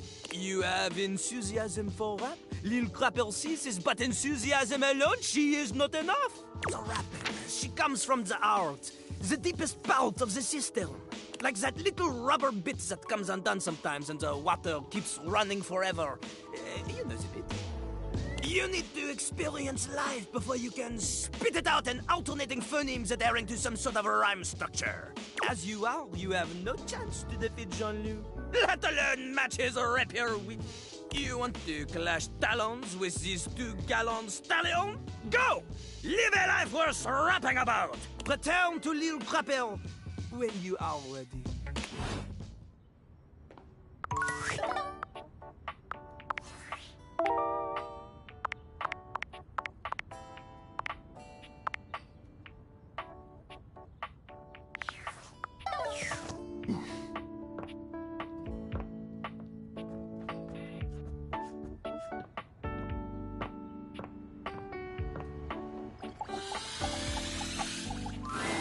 A handsome stranger with a model-esque beauty stands just a few feet away from you, posing with a hand in his hair, as though he were in the middle of shooting a perfume ad. The moment he lays eyes on you, he lights up, drinking you in with a warm smile and warmer gaze. Ciao, beautiful.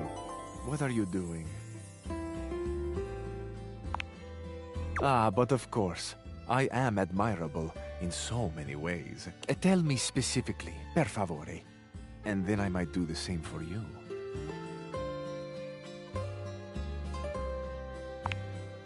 You have excellent taste. You are a fresh pasta, a plump, juicy tomato, sweet and salty. Tell me, one object of desire to another. Ah, but first, I must introduce myself. The music of courtship has its cadence, after all. I am the one and only Fabrizio. Amore. Piacere di conoscerti. Sì, amore. Il piacere for certain will be yours. Now that we are introduced, we must get to know each other, eh? Let us begin with a simple question. Un aperitivo. Do you? And so much is contained within your answer. Have a favorite flower? Ah, tessero bellissimo. Of course you do. A vibrant heart must have a love of nature. Picture it. I will try to guess what it is. I see. Amore, what a rich and colorful mind you have. It is a pleasure to me to be inside your eyes, seeing all your nooks and your crannies. Ah, do you ever, amore? And exquisite crannies they are. And somewhere buried in one of them, like a golden treasure waiting to be found, is this flower in your mind. I see red. No, not red. Oh, amore, how specific you are. I do see red. And also I see orange, the color of sunset. I see blue, the color of the ocean at night, or the sadness at the bottom of your eyes. I see yellow and pink, the colors of the wings of the lefate, glimmering in the early morning light. Amore, so powerful is your mind, sending this vision to me. I can even smell this flower. It's a little spicy. It's earthy and yet light. Smell is such a powerful sense, amore. It is the sense that goes most directly to our memories and our hearts. What a gift you give me, amore, with this aroma. You are thinking your most favorite flower is Uccello di Paradiso, the bird of paradise. I know nothing, Amore. I know only what you show me, and I am at your mercy. Thank you for the gift of your favorite flower. Amore. We have just begun. Hot, you say? We are only a gentle simmer. Our flavors will only deepen with time. I feel I should tell you also, it may look as though I have something of a hard exterior. I have heard before, though not from lovers, that I can sometimes appear closed. But let me assure you, nothing could be further from the truth. I am open. I take great pleasure in being so, open to the world, to experience. I am open to you, Amore. Will you grant me another gift? Will you share with me more about yourself? What do you love? What makes you cry? What inspires your passion? Another time. For you, I have all of the other times. Then we have a date. Bellissimo. La buona fortuna smiles on me today. I'll be counting the minutes. I will await your pleasure, Amore. Ciao to you for this moment, mia stella nuova. Where you go now, take with you the passion of Fabrizio.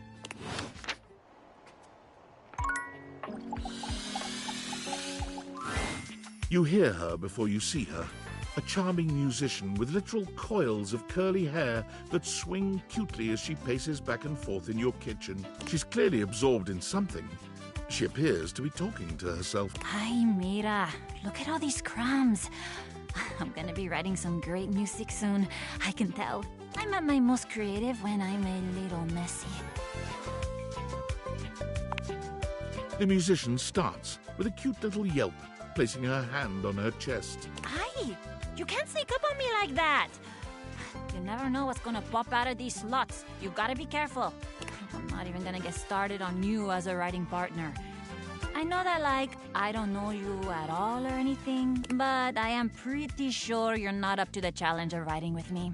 I have, like, really high standards. She picks up her guitar, striking a glamorous pose. I'm Miranda Dulce Tostadora, lead singer and guitarist of Miranda y las Migas. ¿Qué tal? We're the best musical group around here by a lot. All kinds. Pop, Gregorian chanting, barbershop, whatever we feel like. If that dial is on 7, then siete we go. I know, it totally surprised me too. That dumb little rotating ball. But for real, you'd be surprised. The harmonies are so great. Hey, maybe I'll sing something for you sometime. And you would be lucky too. I'm really good. Just stay on my good side. ¿Me entiendes? Oh, and obviously, if you like neat toast, I'm here. Okay, busy, sexy little tostadora with a gig coming up. Time to make the toast. Hasta luego. Again, just meet them so I can at least register them for Gaia.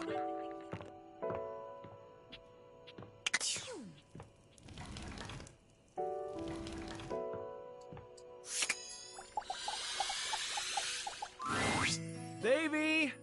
Davy! Yeah, Mateo is definitely my favorite of the bunch. I always thought so for storylines with animals. What'd you get off to now? My YouTube name isn't a big hint. Davy?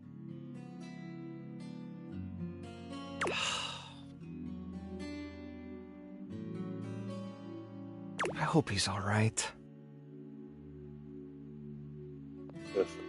Getting the hate ending for him for the all hate ending run was definitely the most painful. Oh, hey! I'm sorry, I didn't even see you. I hope you haven't been here too long. I'm Mateo. Mateo Manta. Oh, Blanket.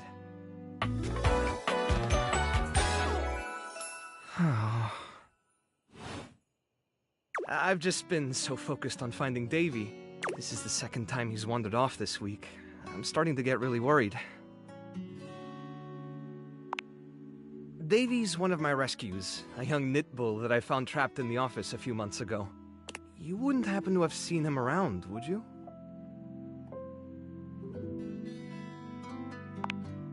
Oh, thanks. I appreciate it.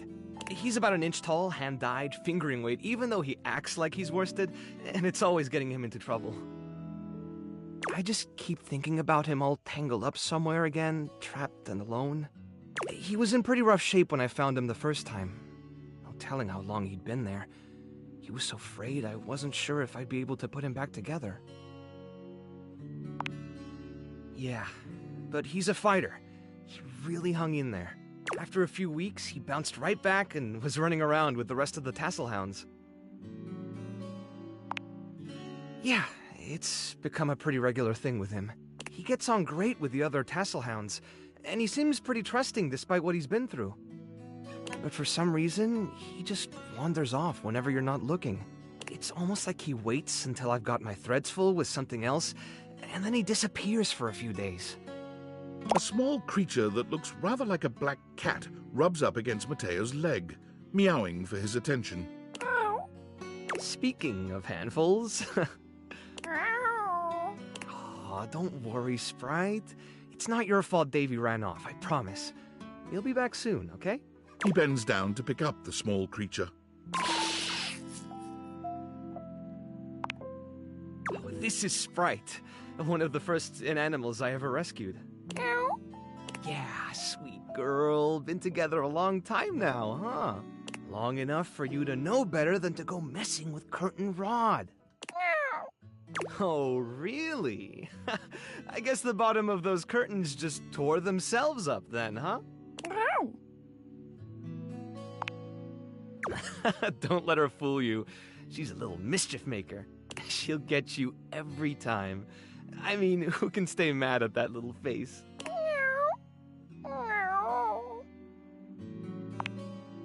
You're in good company. American court hares are pretty affectionate, but she's a little, well... Just hold your hand out and let her sniff you. If she headbutts you, then you're safe. If she just stares at you, though... All right, go ahead. You hold out your hand to Sprite, waiting with bated breath for her reaction. Whether or not she lets you pet her seems to be random, and sometimes she does, sometimes she doesn't. I don't know what the deciding factor is. Wow, impressive. Looks like she approves of your bravery.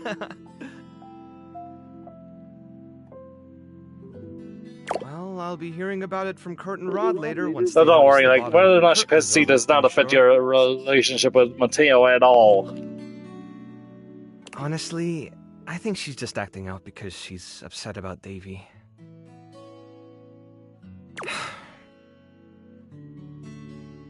I was really hoping I'd be able to find him before it got too late.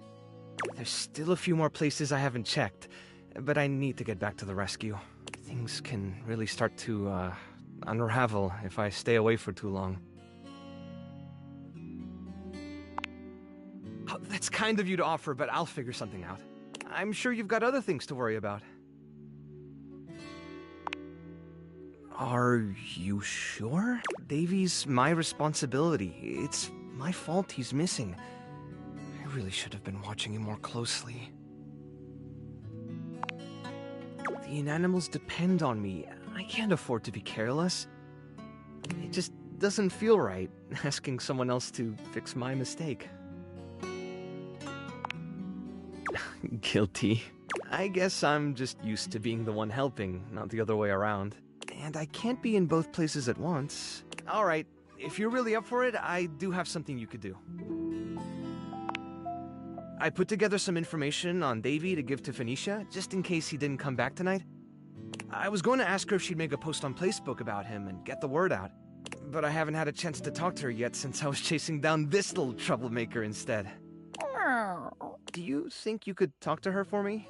I can give you the packet I made. It's got everything she'll need. Really? Me too! Obviously. Betty keeps joking that I'm going to run out of space for them all. I don't know about all that. I'm nothing special. It's just the right thing to do. When something needs help, well, you don't give up on it. Sorry, I didn't mean to talk your ear off there. Once I get started talking about them, it's hard to stop. If you're interested, you could always come by the rescue later and we could talk more. Great. Anyway, thanks for offering to help.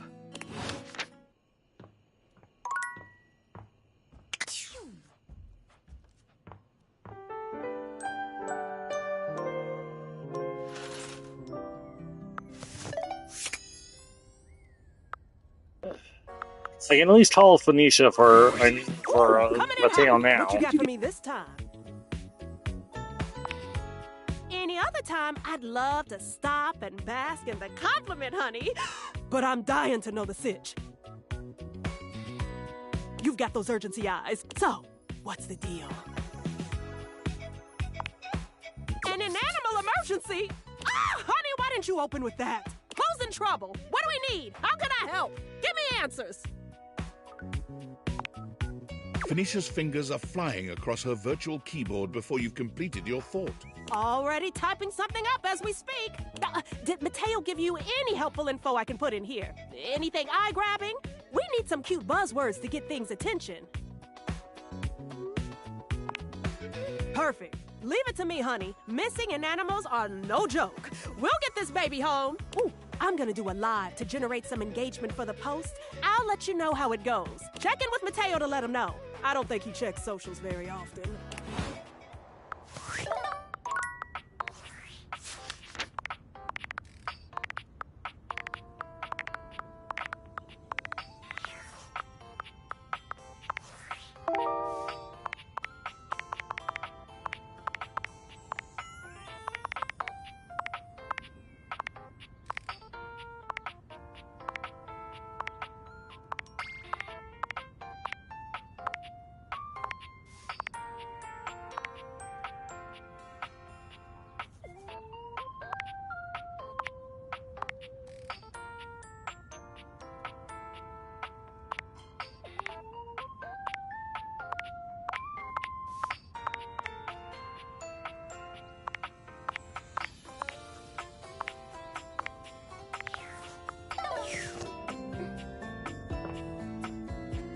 Forward.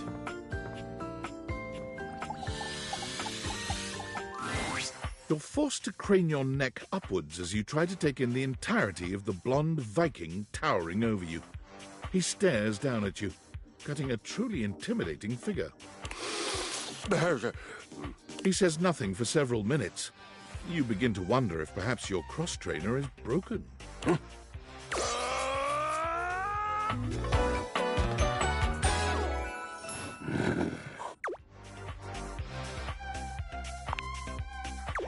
Indeed I am. Big, brazen, and bodacious.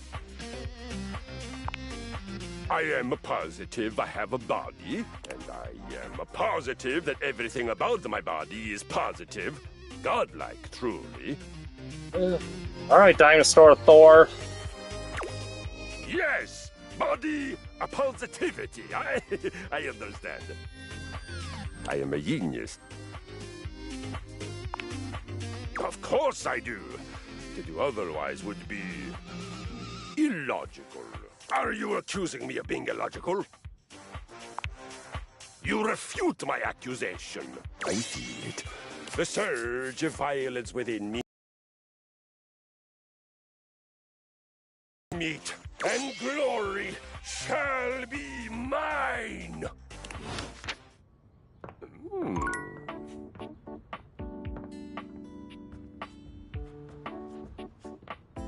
Work or play?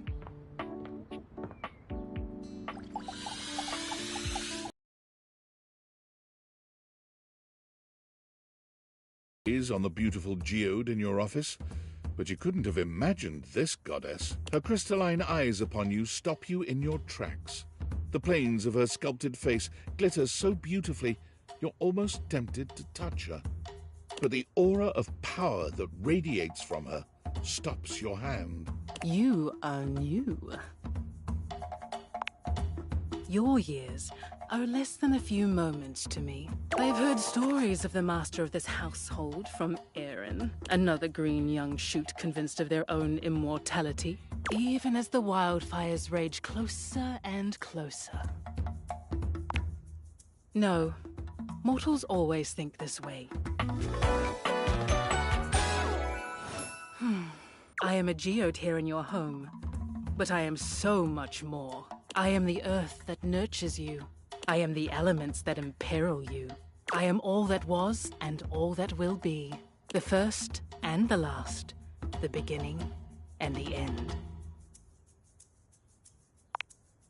It is merely the truth of my existence. I have wondered when you might make your presence known to me. I hear of your comings and goings from the others in this place. Your antics are most amusing to me. Very good. I have things to tend to now. Important things far beyond your kin. You may go now. Now, to get the last object for Gaia, we need to realize 10 objects.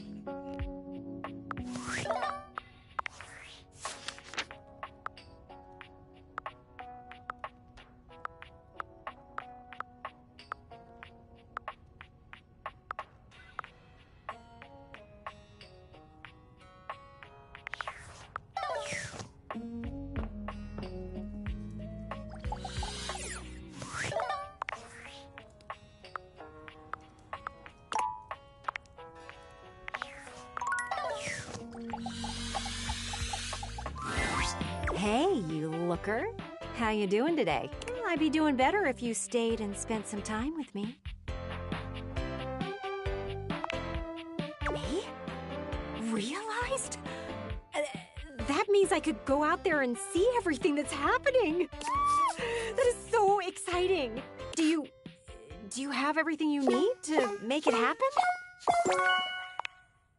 Here we go! Our first realization is Gwendolyn? I'll be clear with you. I'm nervous. Let's see what's on the other side, Gwendolyn. The spectral energy flows through your dateviators, and what was once merely a window becomes... It was clear to see that I am the most amazingly spectacular version of myself now. The world won't know what hit it. I can't believe I can actually go outside with my legs. I wonder what a deep breath will feel like. Gwendolyn takes a deep breath. There is a joy you have never before seen in her. You know, actually, I don't think so. Don't get me wrong, I think you are a looker, and I'm grateful for everything you've done for me. But I want to see what options are out there before I decide to do anything like that. I hope you understand.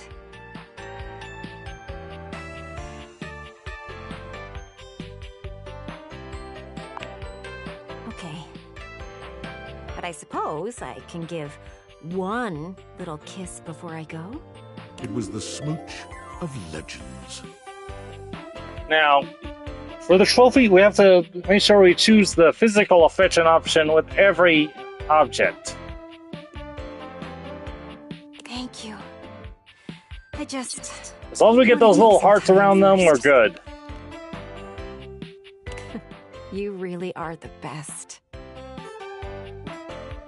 Gwendolyn walked out the door, finally able to get a closer look at the things she'd been examining from a distance. Bernard!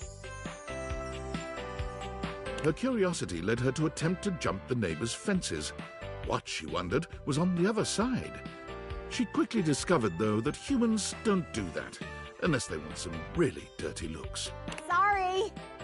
I just wanted to see more. Gwendolyn's insatiable curiosity led her to search out other means of accessing knowledge. It wasn't long before Gwendolyn discovered the greatest window to the world, the Internet. It was horrifying. Ugh! What a terrible place! Why is everyone so mean to each other? Especially as she could easily see the number of untrue reports. Oh, these sites are all just making stuff up for views. Talk about transparent. The more she researched, the more she came to the same conclusion. I could do this. So she did. With the help of her bird friends, Gwendolyn was able to be in many places at once. She always had the freshest scoops around town, and she broke some of the biggest breakup and relationship drama before anyone else could. Within 6 months' time, she was on TV, dishing out all the dirt. She started every segment with the same catchphrase. Now, a little birdie told me. With trustworthy candor and a million brand deals, she shows no sign of slowing down now. We did it! We brought a dateable object to life! Yes! Sorry. How do you feel? Is it tingly? I thought so too. At first I was nervous, but I hid it under my bubbly exterior. Thank you. There's a whole lot more to realize than we, realize. I say, let's get to dating. But before you go, a familiar interloper makes her presence known. Hey, you think you could magic this hottie into the real world too? I'll make it worth your while. But first, the question is, do you got the goods to make my goods good? Let's get lusty. The spectral energy flows through your dateviators, and what was once an incredibly horny microtransaction becomes... 2 for the price of 1. Lucinda Lust, fully human and fully ready to suit your every waking need. I'm real, baby. Now we can do whatever we want. It's time. Lucinda Lust in human form awaits. I can't wait, baby. 1 hour later, the two of you are barely beginning to start. Finally. It all feels so real. 2 hours later, and fluids are flowing freely. More. Do you continue? 1 day later, you have a new vision of ecstasy. I love it. Do you continue? 1 week later, and your head is spinning. Your senses cannot handle anymore. You simply have never encountered someone so tailor-made for your own pleasure. Baby, I have to leave you for your own safety. It's true. Any more and your body will collapse. Lucinda Lust finds herself in heavy demand as soon as she leaves your home. Oh, where can a girl like me with a voice like this find any work? It turns out in most places. Oh, baby. From audiobook narrator... 'Twas brilliant. And the sliding tones. To commercial voiceover... Do you have problems with drainage? To traffic light sign. The walk sign is on. Lucinda Lust helped to make the world a much, much sexier place.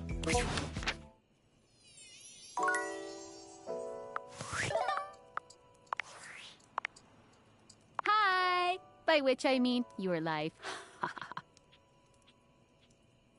Bro, what? I'm sorry, what are you doing? Okay, the name is not the weird part. You are being extremely calm and normal about making new humans. You seriously turned one of your household items into a person? Is that ethical? You really didn't even think about this before you did it? Humans have wondered what it means to be human since, like, the dawn of time.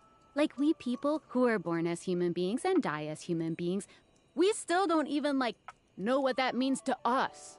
Is it fair or okay to bestow that condition upon, I don't know, your kitchen cabinets? Cabrizio? Like, that's the name of your, you know what, I don't actually want to know. Being human isn't even just, like, philosophical shit. Beyond, like, why am I here? And what is the meaning of it all? You are making, like, whole-ass human beings, right? Okay, so, like, you are making human beings just appear out of thin air. They don't have social security numbers or permanent addresses or any of the shit one needs to live in this country. Is that just fine?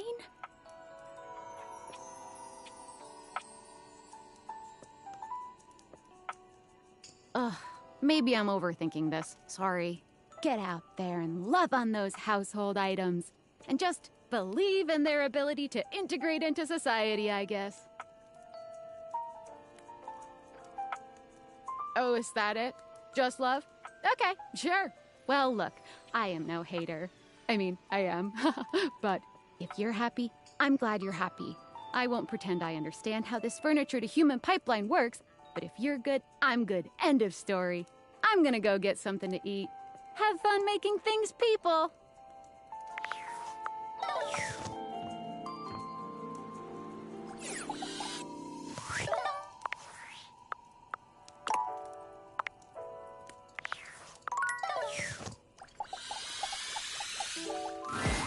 Hey there, good looking. We've been working on pickup lines to woo you. Oh yeah, some classics are in there too. I should have you arrested for stealing my heart. Is it okay if I follow you around the house? I was told to follow my dreams. I must be a pen, because you bowl me over. You can't spell love without you. Kurt, you absolutely can. You never spell love with a U. You're right. We've got to go back to the drawing board on some of these. How many people does it take to screw in a light bulb? How about we find a dark room and find out? Thanks for stopping by. I'm gonna go help Kurt spell words now.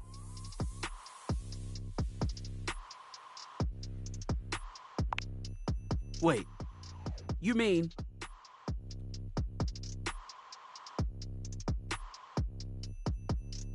The two of us? Real? In the flesh? Blood and bone? Able to move and shade everyone? You would really do that for us? You have everything you need to realize us? Kurt! Rod! You're about to get a much wider audience. The spectral energy flows through your dateviators, and what was once merely a curtain and a rod becomes...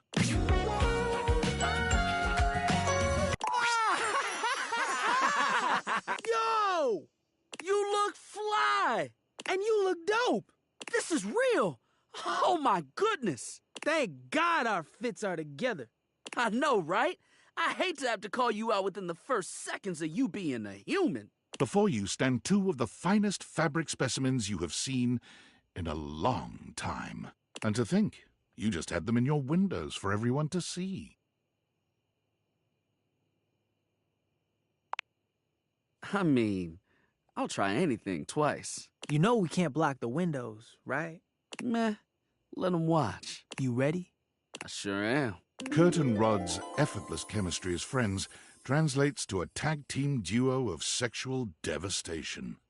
But lest you fear things have gotten too intense, the two of them keep up their smiles and laughter between rounds. You lie between the two of them afterward, basking in the sweet afterglow of your joining.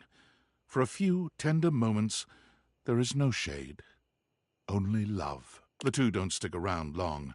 They build and act as a comedy duo, hitting the comedy clubs and rocketing to fame. It isn't long before they have a show on the Chuckle Channel, making skits and topical segments. Each episode has a shade segment where they use the audience as the butt of their jokes. So, you chose to come to a show dressed like that? They have good taste in comedy. Not close.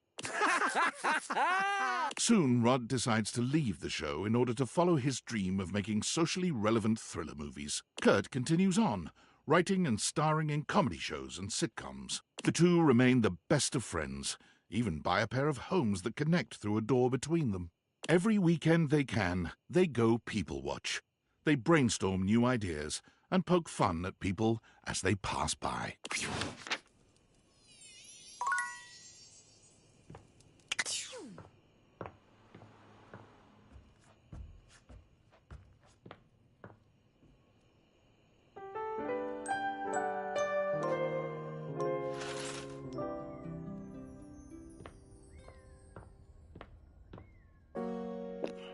We can go realize Damon as well.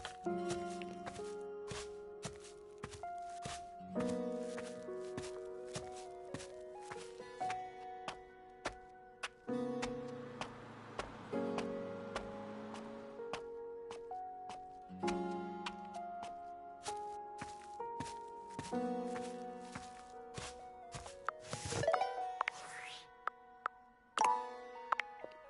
want to say before everyone is just to make sure I don't mess up. Enjoying the fresh air. It's procedurally generated. You would be. Got all your stat blocks aligned.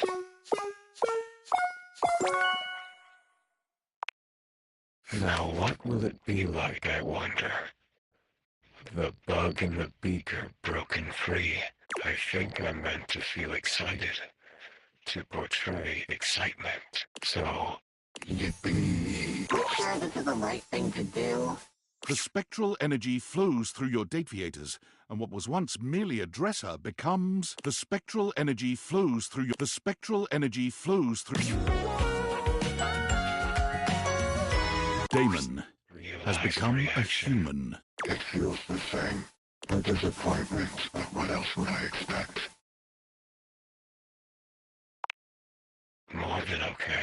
Come, let us do the thing. The thing ends up being a sort of geometric impossibility. But Damon is fearless in their pursuits. Fifth dimensionally, you feel what was your tongue enter a space of what was their lips. Yet at the same time, their lips are behind your neck. Their legs both wrap around yours, and yours wrap around theirs.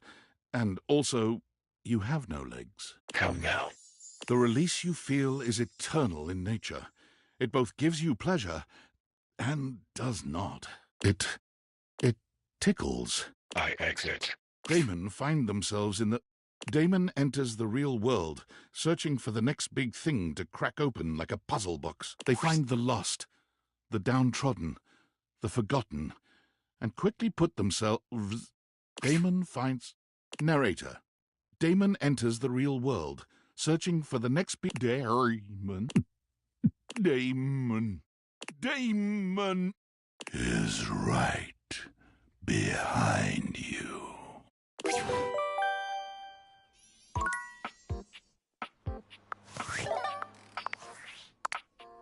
Hey there, champ. How are you? Glad to hear it. Nope, just doing my check-ins. It's been lonely around the old workspace these days.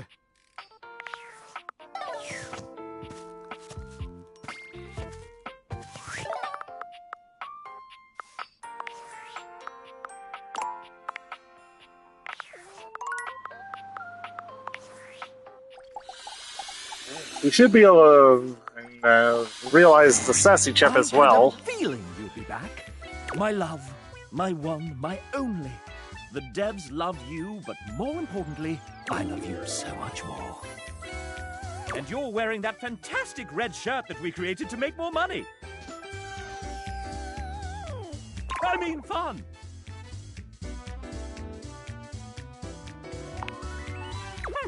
I think I should like that. Mascots can't do much, you know, but humans, they can do everything. Sassy chap, go be a human now. The spectral energy flows through your Dateviators, and what was once merely the mascot of the development team becomes... The sassy chap, now a sassy human, gives himself a once-over, tweaking his moustache, tugging at his bow tie, and removing his hat to find that he does, in fact, have hair underneath. I'm a chap. A real chap! I can fit so many things into these pockets now that they're three-dimensional. I'm a little dizzy. Of course, I'm ready. I'm impossibly randy. You don't think this game being a dating sim was an accident, do you? Let's commence fuckery! Honestly, he wasn't very good, but you can give him this. He was a chap, and he was, say it with me now, sassy. Sassy. The sassy chap left the house with one mission in mind. I'm going to make my own damn video game!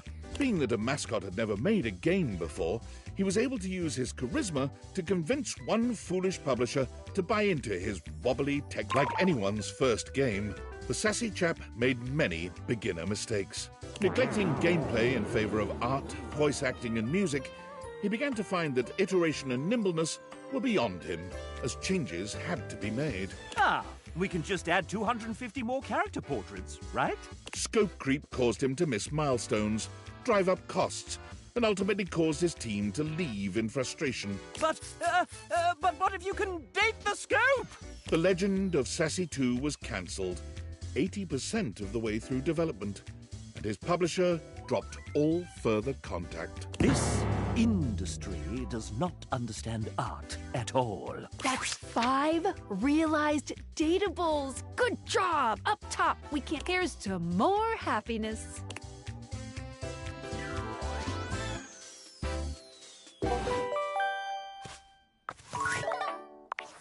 Valdivianites! CEO David Most coming at you from the Penthouse Relaxation Grotto, starting the day with endless gratitude for our Valdivian family and the incredible work you all do.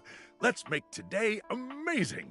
Superstars, before today's upcoming all-hands meeting, I just wanted to address the elephant in the Relaxation Grotto. Recently, some 10,000 of you may have received a strange email not intended for you. This correspondence has understandably raised a lot of concerns, but let me assure you, those concerns are misguided and unnecessary. The truth is, my email was hacked by a sophisticated internet hacker. We have yet to determine the exact culprit, but all signs point to a disgruntled former employee. Most likely Sandy, from corporate events planning. She was a worthless loser, and no one liked her. Additionally, for her negligence that allowed this breach, our Chief Security Officer, Valerie Hernandez, has been terminated effective immediately. We appreciate her valued contributions to the Valdivian family and wish her great success in all her future endeavors. Mucho éxito, Valerie. Looking forward to a lively exchange of ideas. Oh, how could I forget Sojiro's voice actor?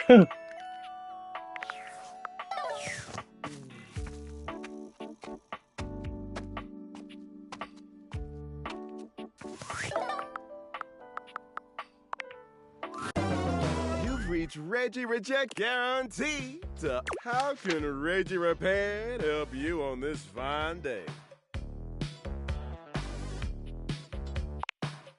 Really? You gonna bring me to life? You sure that's a good idea?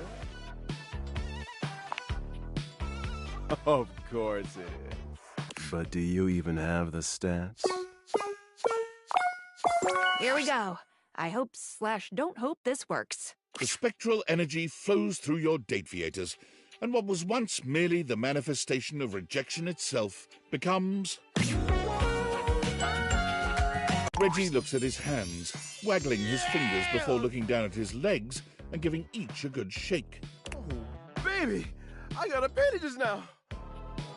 Anything I'm gonna do, the world doesn't know what's coming for it. Reggie lets out a belly laugh that is both attractive and hurtful.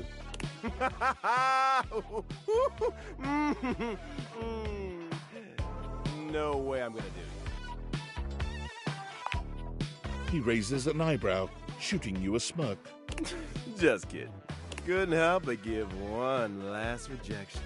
Now let's blast off and work off all this friction between us. Reggie's constant talk of hate and negativity might have had you concerned about how a romp with him would go down, but you needn't have worried. There's a fine line between love and hate, and you and Reggie dance back and forth. Does he hate you? You don't care as long as he keeps touching you like that. Reggie somehow manages to make you feel both disrespected and cherished all at once. He's a proper tease, dangling your release just out of reach until you find yourself going a bit mad, and then pushing you over the edge until the only word you can manage to speak is his name.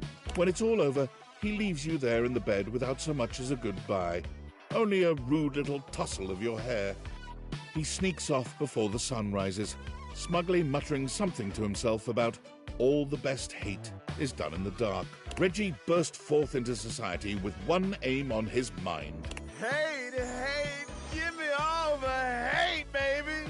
He went looking and found hate immediately. He signed up for all the nearest hate groups, looked into hate crimes, and found that there was even a hate rally going on. As he arrived, one thing became immediately apparent. What the hell?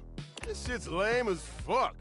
While Reggie liked to style himself as a hater, it was clear that the real-world practice of hate was a much crueler, distasteful thing.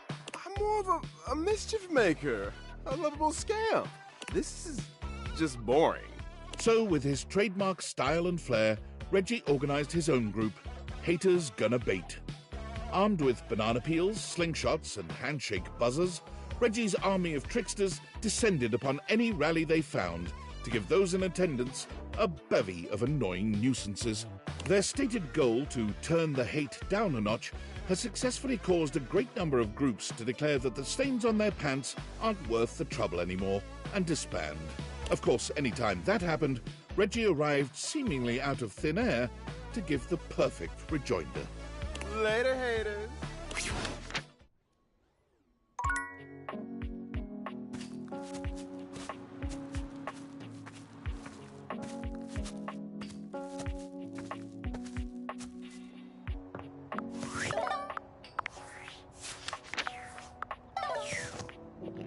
Oh, we can also go with Mikey. What would you like to do? Oh boy! To become a human? To get out of this existence working for Valdivian? I couldn't possibly be more excited. Oh, wait!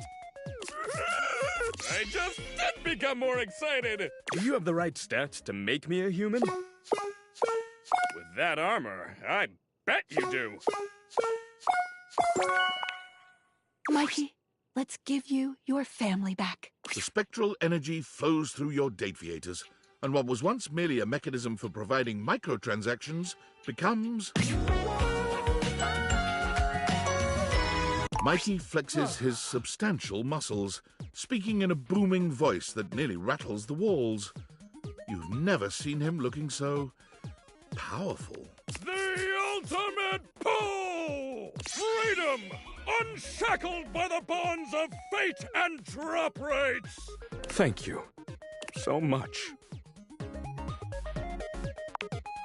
Mikey steps closer, and without his usual armor and sack to distract you, you can finally see just how much man he is. Only one? I may not be a microtransaction any longer, but it's gonna take more than one pull to bring me home. No mobile game could ever compare to the high of being with Mikey. Every touch feels like a 5-star pull, and with no microtransactions to stand in your way, the two of you simply can't keep your hands off each other. You make love well into the early hours of the morning, each of you feeling as though you've obtained an SSR pull on the first try. Now look, I might be human now, but it doesn't mean you can stop doing your dailies. By which I mean, don't forget to keep in touch, alright? God, being human feels great. Every minute feels like it's just raining free, guaranteed pulls. But even so, I can't be happy until I have what I really need out here. It didn't take long until Skylar was able to execute some complicated Dateviator maneuvers and bring Mikey's kids to life as well. Hi, Daddy! Dad, what's up? Daddy's here! It smells funny. Kids! Come here, you three! Mikey gives his children their first real-life hug. The smiles emanating from the four of them will live in your heart forever, a reminder of just how beautiful life can be. It just required a little twist of the uppermost flange in my quantum catalyst activator. Thank you, Skylar. Thanks for everything. Mikey used his savings from Valdivian to buy a modest home nearby, where he was able to raise his kids full-time. Being there for you three made the long hours so worth it. And now you can grow up to be anything you like. Now, last one in the pool is common fodder!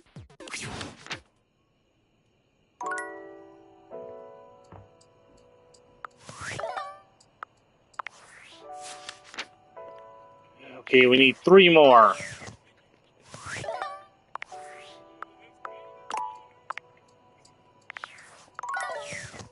I love to watch you walk There you are. I was worried Harper might have trapped you in the laundry room. Me? Really? And that's too? Goodbye for now, Bats.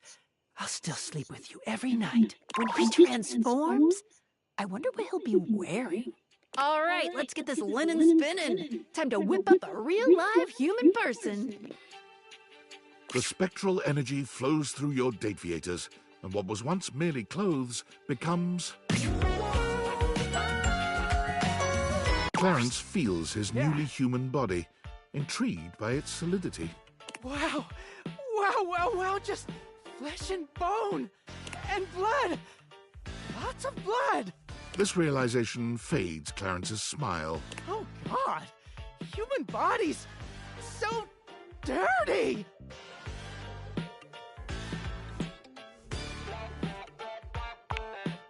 Oh? Show me. Despite his trepidation about becoming dirty, Clarence takes well to human lovemaking. He lies with you on the closet floor, getting so into it that he rests his head on his once-beloved dakimakura without realizing it.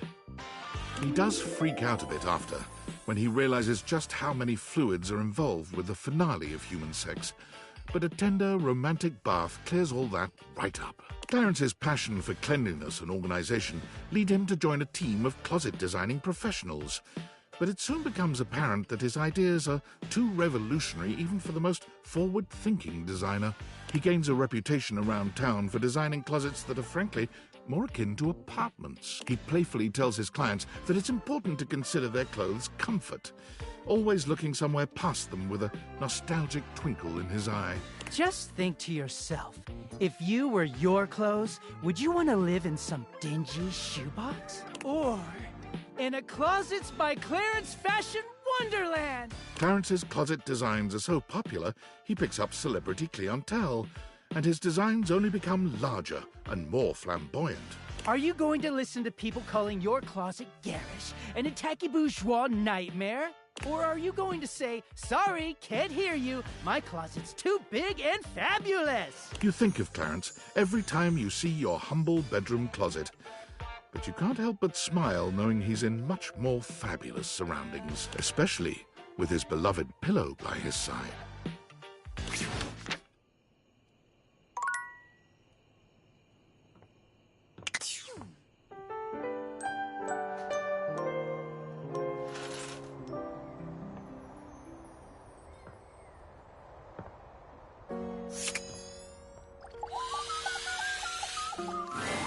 My love is always right on time.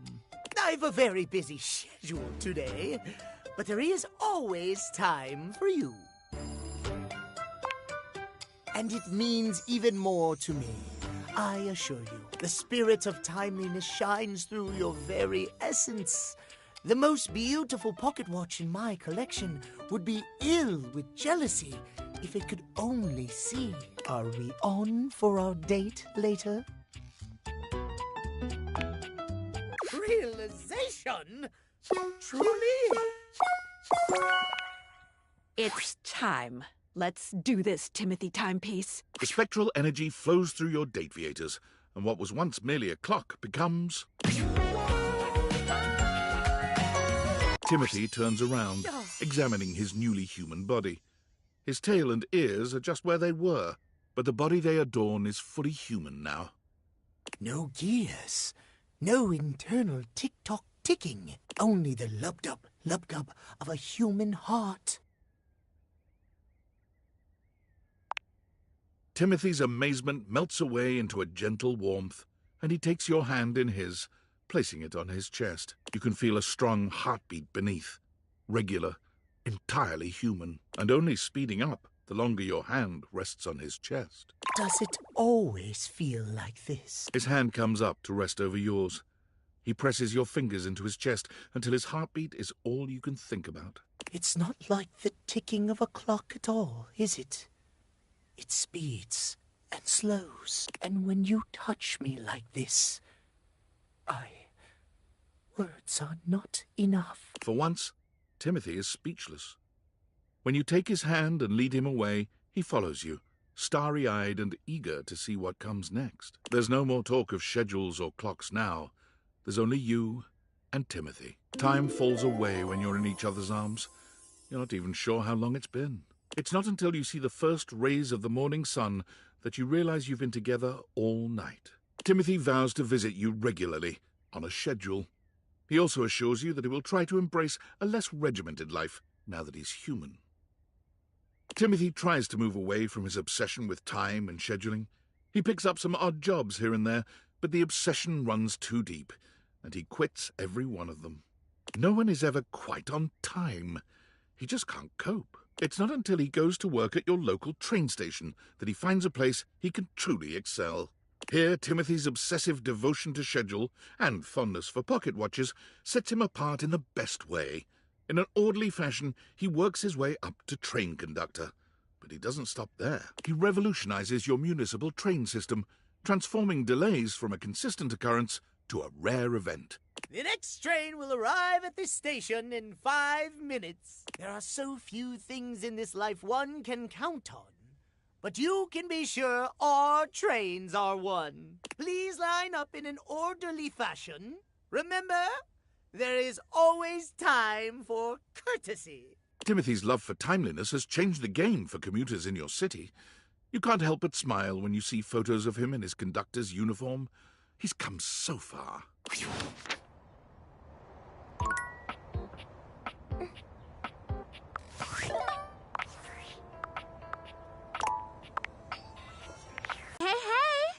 I'm in the bedroom. Gosh, I wish I had a cute bedroom dance or something. I'll have to work on that. It is just so gosh darn wonderful that you're back. I'm happy to see you. Don't know if I've been clear about that or not. You silly cricket. You already did. Look how real I am.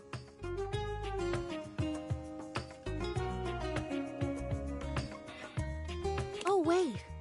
Oh, good soil. You mean real? As in human?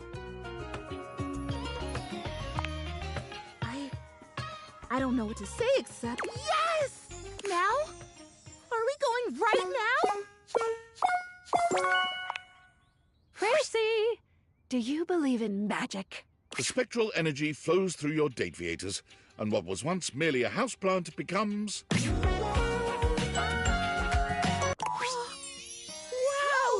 Would you look at that? I'm real! Oh my goodness! How many folks do you know who get to become real twice in their lives? I think I might cry. I'm so lucky! I love you too! You knew I was real the whole time, didn't you?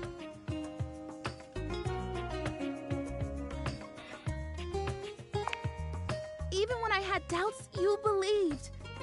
I can't even count the value of someone like that. You are truly beautiful. May I? Would you mind? Can I kiss you? Well, let's not waste another moment then. Prissy, as long as you have known her, has been inquisitive, accepting, and joyous. She is all these things and more now, as she takes you in her arms. She is fascinated as you tell her about the other objects you have met, their personalities and their quirks. She strokes your hands and your hair as you talk to her. She smiles, she laughs, she cries when she's sad. Her face is like glass, a clear window to her heart. You find that it is a joy uncountable just to share your life with her, to share life with her. After hours of stories and gentle caresses, she finally falls asleep. She's had a big day after all, and it will not be her last. Prissy took her time leaving the house the next morning. She found she had a strong desire to say goodbye to the objects around her, and most especially to the plants she once embodied. She was almost reluctant to leave all the life that she discovered here, until you reminded her of all the great life she was about to discover out there. Prissy tried several office jobs, working off your example, but she became deeply unenthused about each of them after only a few days. She realized that given her fascination with life, her deep connection to growing things, the happiest space for her would be outside, Among it all, she got a job with the Great Nations Park Service as a guide.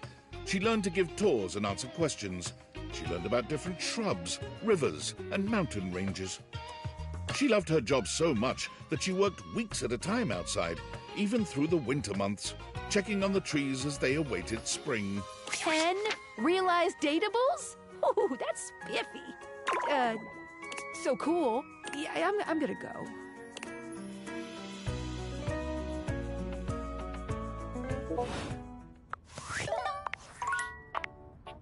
Psst. Hey, I have a favor to ask of you. But first, before I ask, let me remind you of just how much you love me and how good of a friend I've been to you. Not huge, though if it works out, it will be extremely cool. I can't believe it took me this long to think of trying this. Okay, I was watching Hirohime the other day. You know, the Grand Slam Crusaders arc. God, it's so good.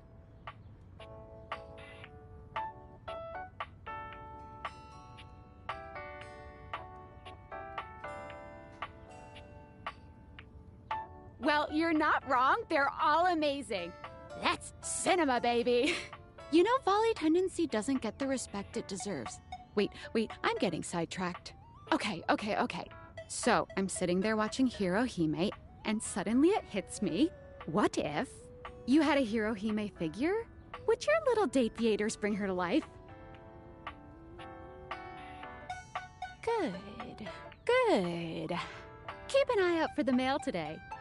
I've sent you a little gift. Since you are the one so blessed with these ridiculous glasses, it is your duty as my BFF to bring Hirohime to life. The world needs Hirohime. She will save us with tennis. I know, and I have done some truly weeby things. This will be the coolest thing that's ever happened to either of us. So, make sure you keep an eye out for her. She has a tendency to just appear. And be sure to report back. Oh, I'm way too excited. I need to calm down. I'm gonna go take a walk. Tell me how it goes. Okay, bye!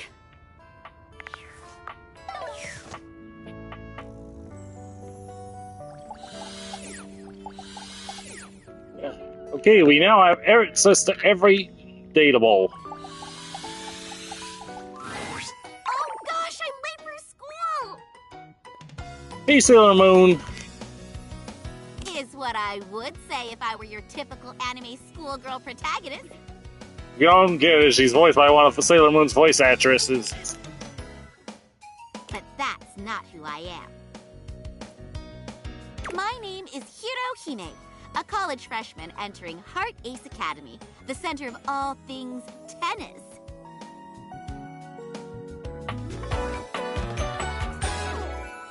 Hiya! Tennis athletes from all over come to Not the original, of course, just one of the newer ones. Tennis star. Right, Nekobaru? Nekobaru.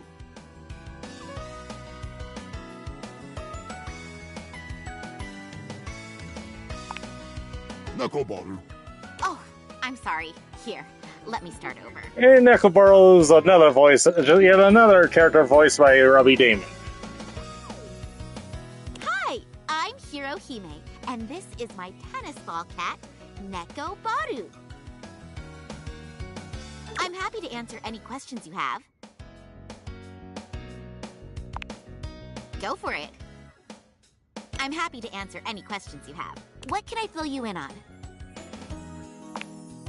Starlight Overheaders, the anime.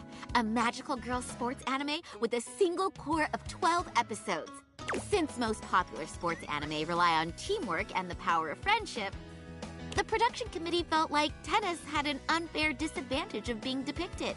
The idea of a doubles team was considered, but the creator decided on adding the magical girl flair. Me too. Girl power forever! But don't forget, those shows are for everyone.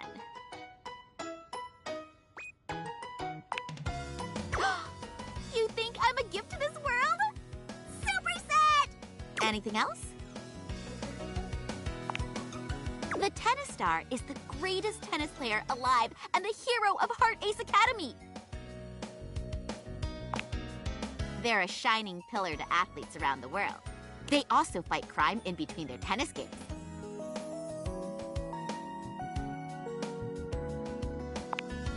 How did you know? I've exploded a few bad guy orbital sockets in my time. Nekoboru! Try something funny and find out. Just kidding. Or am I? Anyway, the previous tennis star mysteriously disappeared, so everyone has been training for their spot. But they won't beat me. I hope these are helping. Yup, Nekoboru. Nekoboru. Nekoboru. Nekoboru. Okay. Nekoboru. Nekoboru. Awesome. You're a lifesaver. Battle Court activate. Battle Court. Hope you're ready.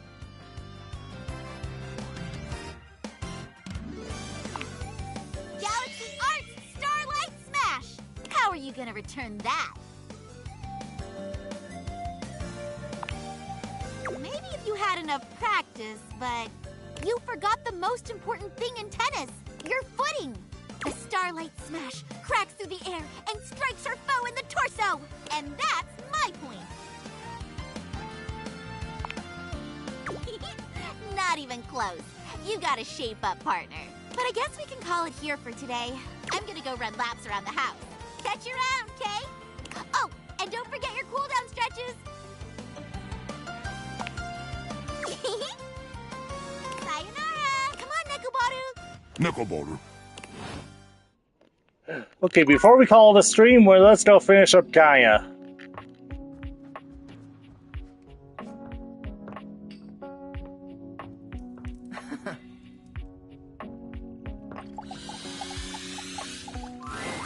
Hello again, my love. Got any traveler stories for me? Really? Then go on then. Let's hear it. Oh! Salam, Gaia. Oh, goodness, look at you. I will regale you with a fact about my homeland of Iran. Persian weddings are marvelous affairs. They have a beautiful ceremonial spread called Sofre Aqd. It's got spices, coins, desserts, and best of all, a large mirror as the centerpiece. The bride comes in veiled, and the groom gets his first look at her through the mirror. Oh, that's so romantic. I think so too. The mirror symbolizes light and a bright future for the happy couple. There's also candelabras on either side of the mirror. Their fire symbolizes purity. Wow, mirror setup sounds like something else, but he's kinda sketchy. Oh my goodness. I wouldn't invite him to be part of my spread. Anyways, that's great. Got it all written down. Did you have any more? Really? Then go on then. Let's hear it. That's lovely. What's all this then? Oh, that's one of the things they say over there. Rubbish. Oh, keep going.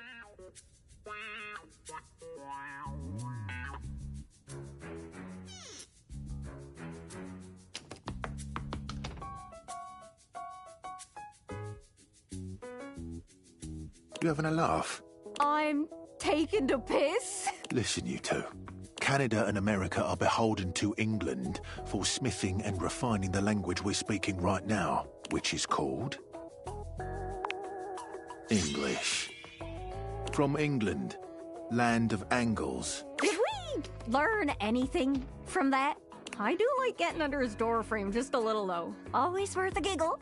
Anyways, that's great. Got it all written down. Did you have any more? Really? Then go on then. Let's hear it. That's far. Darling, allow me to tell you about my homeland, Nigeria. As is my duty as a performer, I have brought only the most incredible and spine-tingling facts spoken to you in a most arresting manner. Shapa Wadi is the highest point in Nigeria, standing at 2,419 meters. Uh-huh. Uh-huh. Also, Nigeria is the only place in the world where you can find the Anambra waxel bird, a member of the Estrelid finch family. And before you think that you can find this fearless flyer all over Nigeria, think again. Oh, it is only found in southern Nigeria. Wow! Is that all? I have one more fact, extremely rare and terribly secret. There are 3,798 kilometers of railways. 293 kilometers of them are 1.435 meters standard gauge. 3,505 kilometers of them are 1.067 meters narrow gauge. Oh! I trust you all enjoyed the performance. Bye! Anyways, that's great. Got it all written down. Did you have any more? Really? Then go on then. Let's hear it. Pretty sure everyone knows that. You can hear them all over the house. Including here! Jean-Louis is here now. Oh! Jeez, boy, scared the mountains off me. Little Crapper, he has been informed that you wish to know about his homeland, eh? This he will tell you. In the form of a rap! Oh, no, that's okay. Jean-Loup begins beatboxing. Hip-hop is popular in the US. When it comes to the rap, people say they're the best.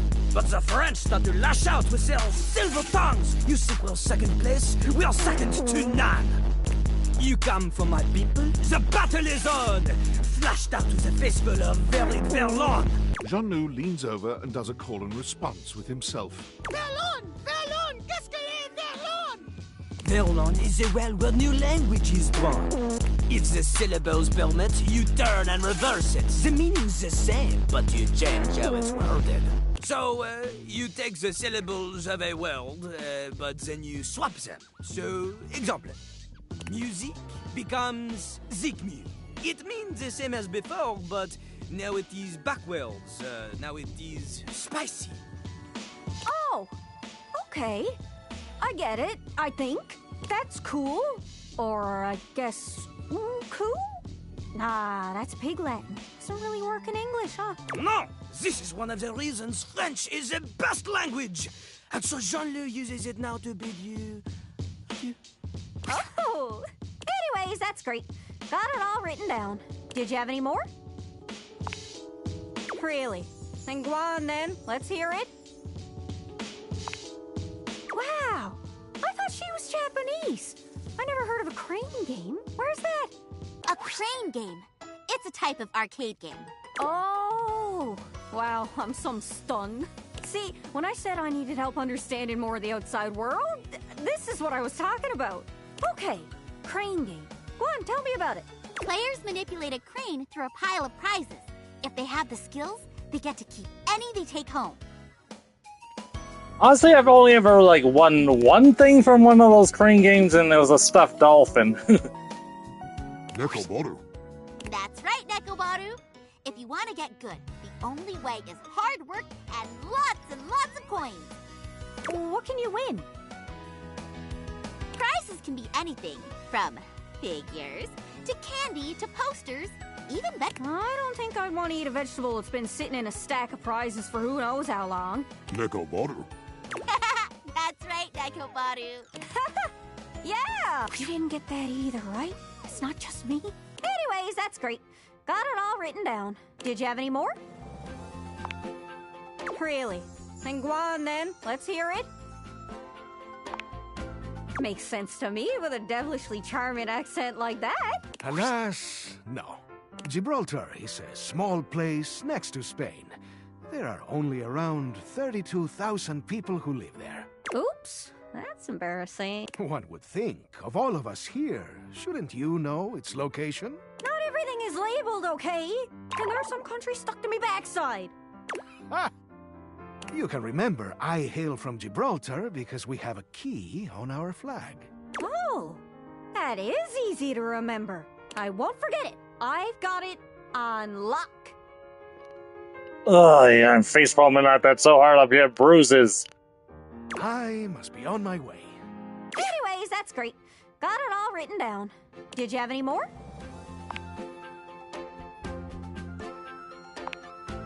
Really? Then go on then. Let's hear it. Not really. I just like to see that when I find a joke cringy. Oh, I've always wondered where Jacques was from. Wondering about me without my permission, eh? Oh, I'm sorry. I am from the sea. My mother was a gale, and my father a column of thunder. Oh! But where were you assembled? Pegwell Bay, just east of Ramsgate. Is that where you got your peg leg? Oh, well, I got this peg leg from a fierce battle with the seven-headed hydra known as Penelope. Sounds frightening.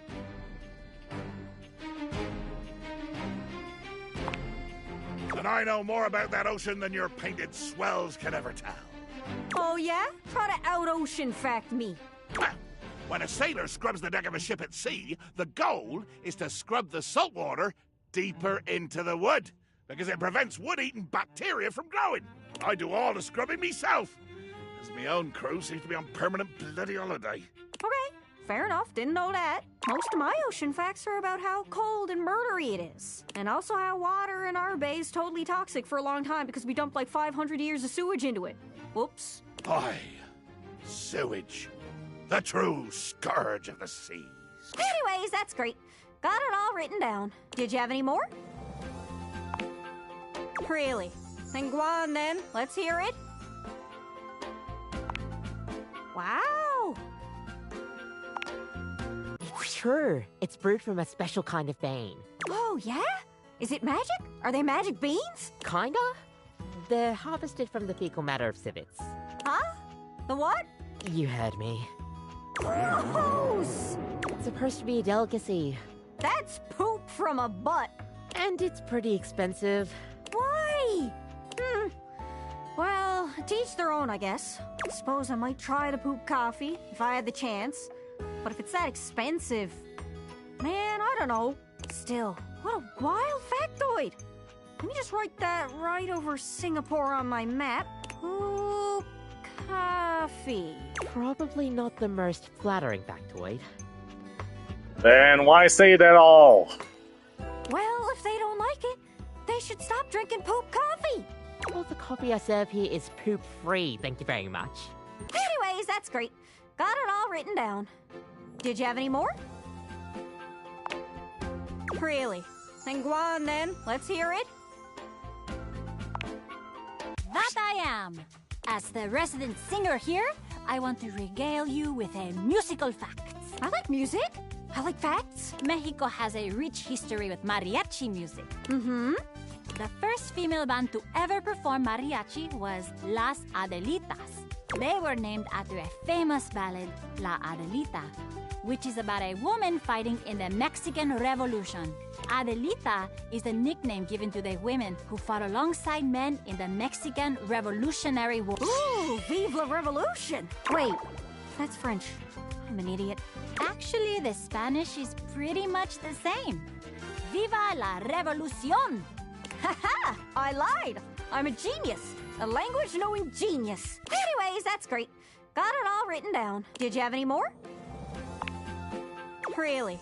Then go on then. Let's hear it. Did someone say the words Dasha and Rasha? They did, yeah. Ah, well, perhaps you are hoping for Dasha to show you Russian culture of weightlifting. Just give us some fun facts. Ah, well, tell me, little globe, are you familiar with Russian fox experiment? What? No, tell me. Were they turning people into foxes? No. Oh, go on. A Russian geneticist started experiment to see if one could domesticate foxes. She pauses for effect. Well, could they? To put it simply, yes. But it was a complicated experiment. Scientists wanted to better understand domestication process. They found domesticated foxes showed certain traits in common with dogs. For example, ears of flop, spots of many colors. For example, floppy ears, white and brown patches. One fox even had star patch on forehead. Imagine a fox looking like anime heroine. You said it was complicated, but that sounds pretty simple. It is very complicated. I am simply good explainer. So, what else did they learn about the domestication then? Many things. Such as? You know, there was, the domestication, it is complicated. An awkward silence falls. Dasha purses her lips, then does a big, exaggerated yawn. Well, it's long journey to here from desk. Oh, so tired. Dasha must be going now. Oh, okay. That's weird. So, I guess floppy ears and stuff are just the universal pet traits, huh? That's not a fact I expected about Russia, of all places. Mission accomplished. Note to self. Looking to buy a fox. Anyways, that's great. Got it all written down. Did you have any more? Really? Then go on then. Let's hear it. Of course. I met her in that sooty place you call a crawl space. Hello, my child. Huh? You appear to wish for me to give you some sort of fact. You got me. Many of my formations are beautiful in ways that only I can sense. There is beauty in some delicately arranged constructs hundreds of meters below my surface that you may never witness. For your sake, I do find a certain formation called Queen's Head in what has been designated as Yelio, Taiwan. Here, the formation has naturally crafted a bust of one of your famous human queens, Nefertiti, purely accidental, but worth noting nonetheless. Oh, very cool.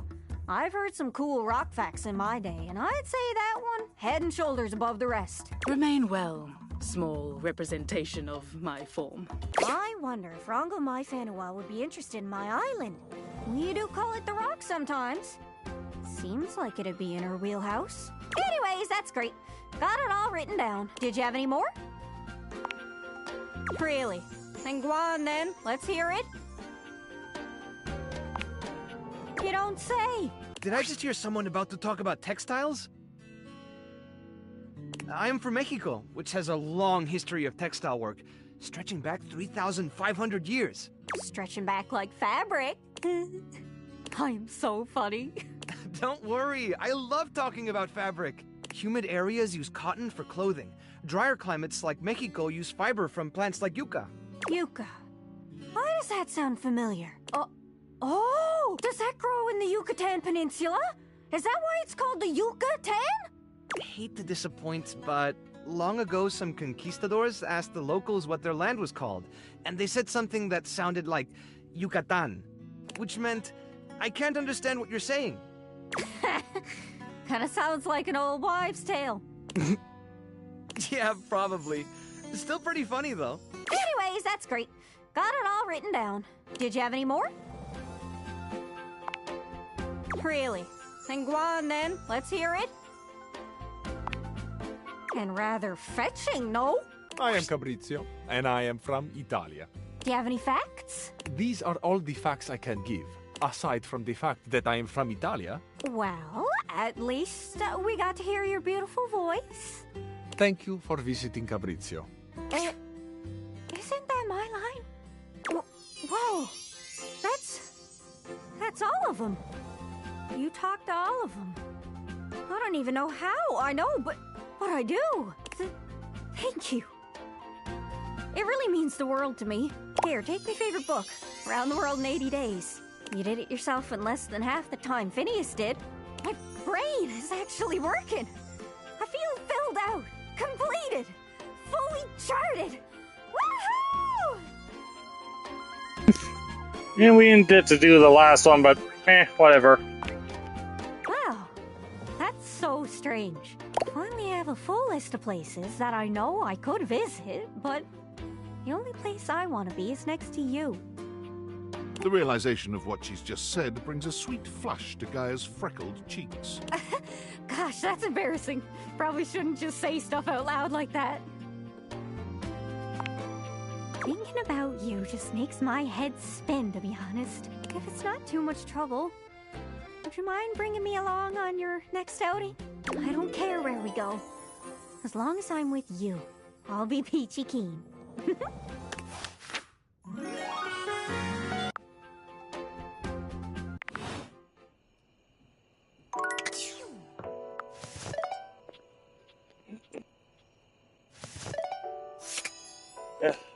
Actually, let's just finish out the day. At least.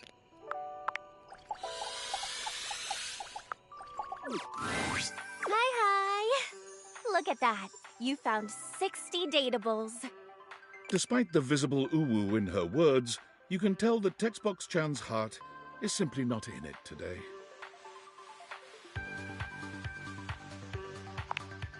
I'm fine, really. You've been doing a lot of running around the house dating, huh? You're really flying through those text screens. It's impressive, honestly, and so much text to transcribe. I was just thinking, you know, it's very hard work following you around and transcribing all those different conversations. And it's my job. I do it happily. But you know, it would mean a lot to know I was doing my job properly. She looks at you hopefully, her yellow eyes shining. Really? Oh, I'm so glad you think so. Ooh. You know, it's funny I ended up in this line of work. I was always really interested in reading and communication.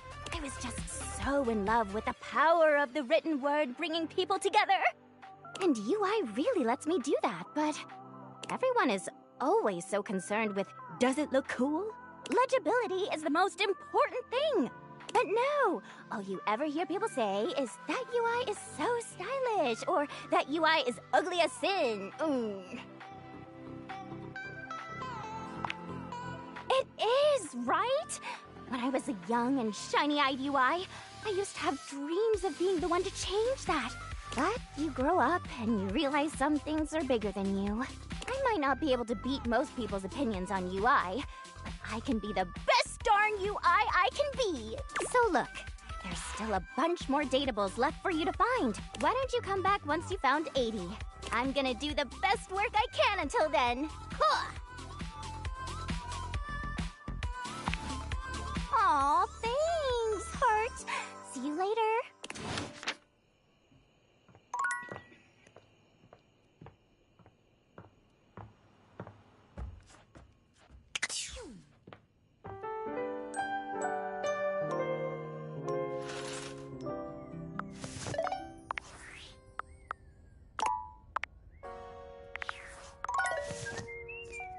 Alright, well, we're going to call this stream here, but let's see, what time is it? If you want to join me in about 2 hours, I've got a brand new game lined up that just came out like a few minutes ago. But anyway, we'll put this again some other time, but anyway, there was by who enjoyed the stream. If you did, like, share, comment, and subscribe. Anyway, so that's our folks. This is Mistydolphin, signing off for now. Thank you, good night.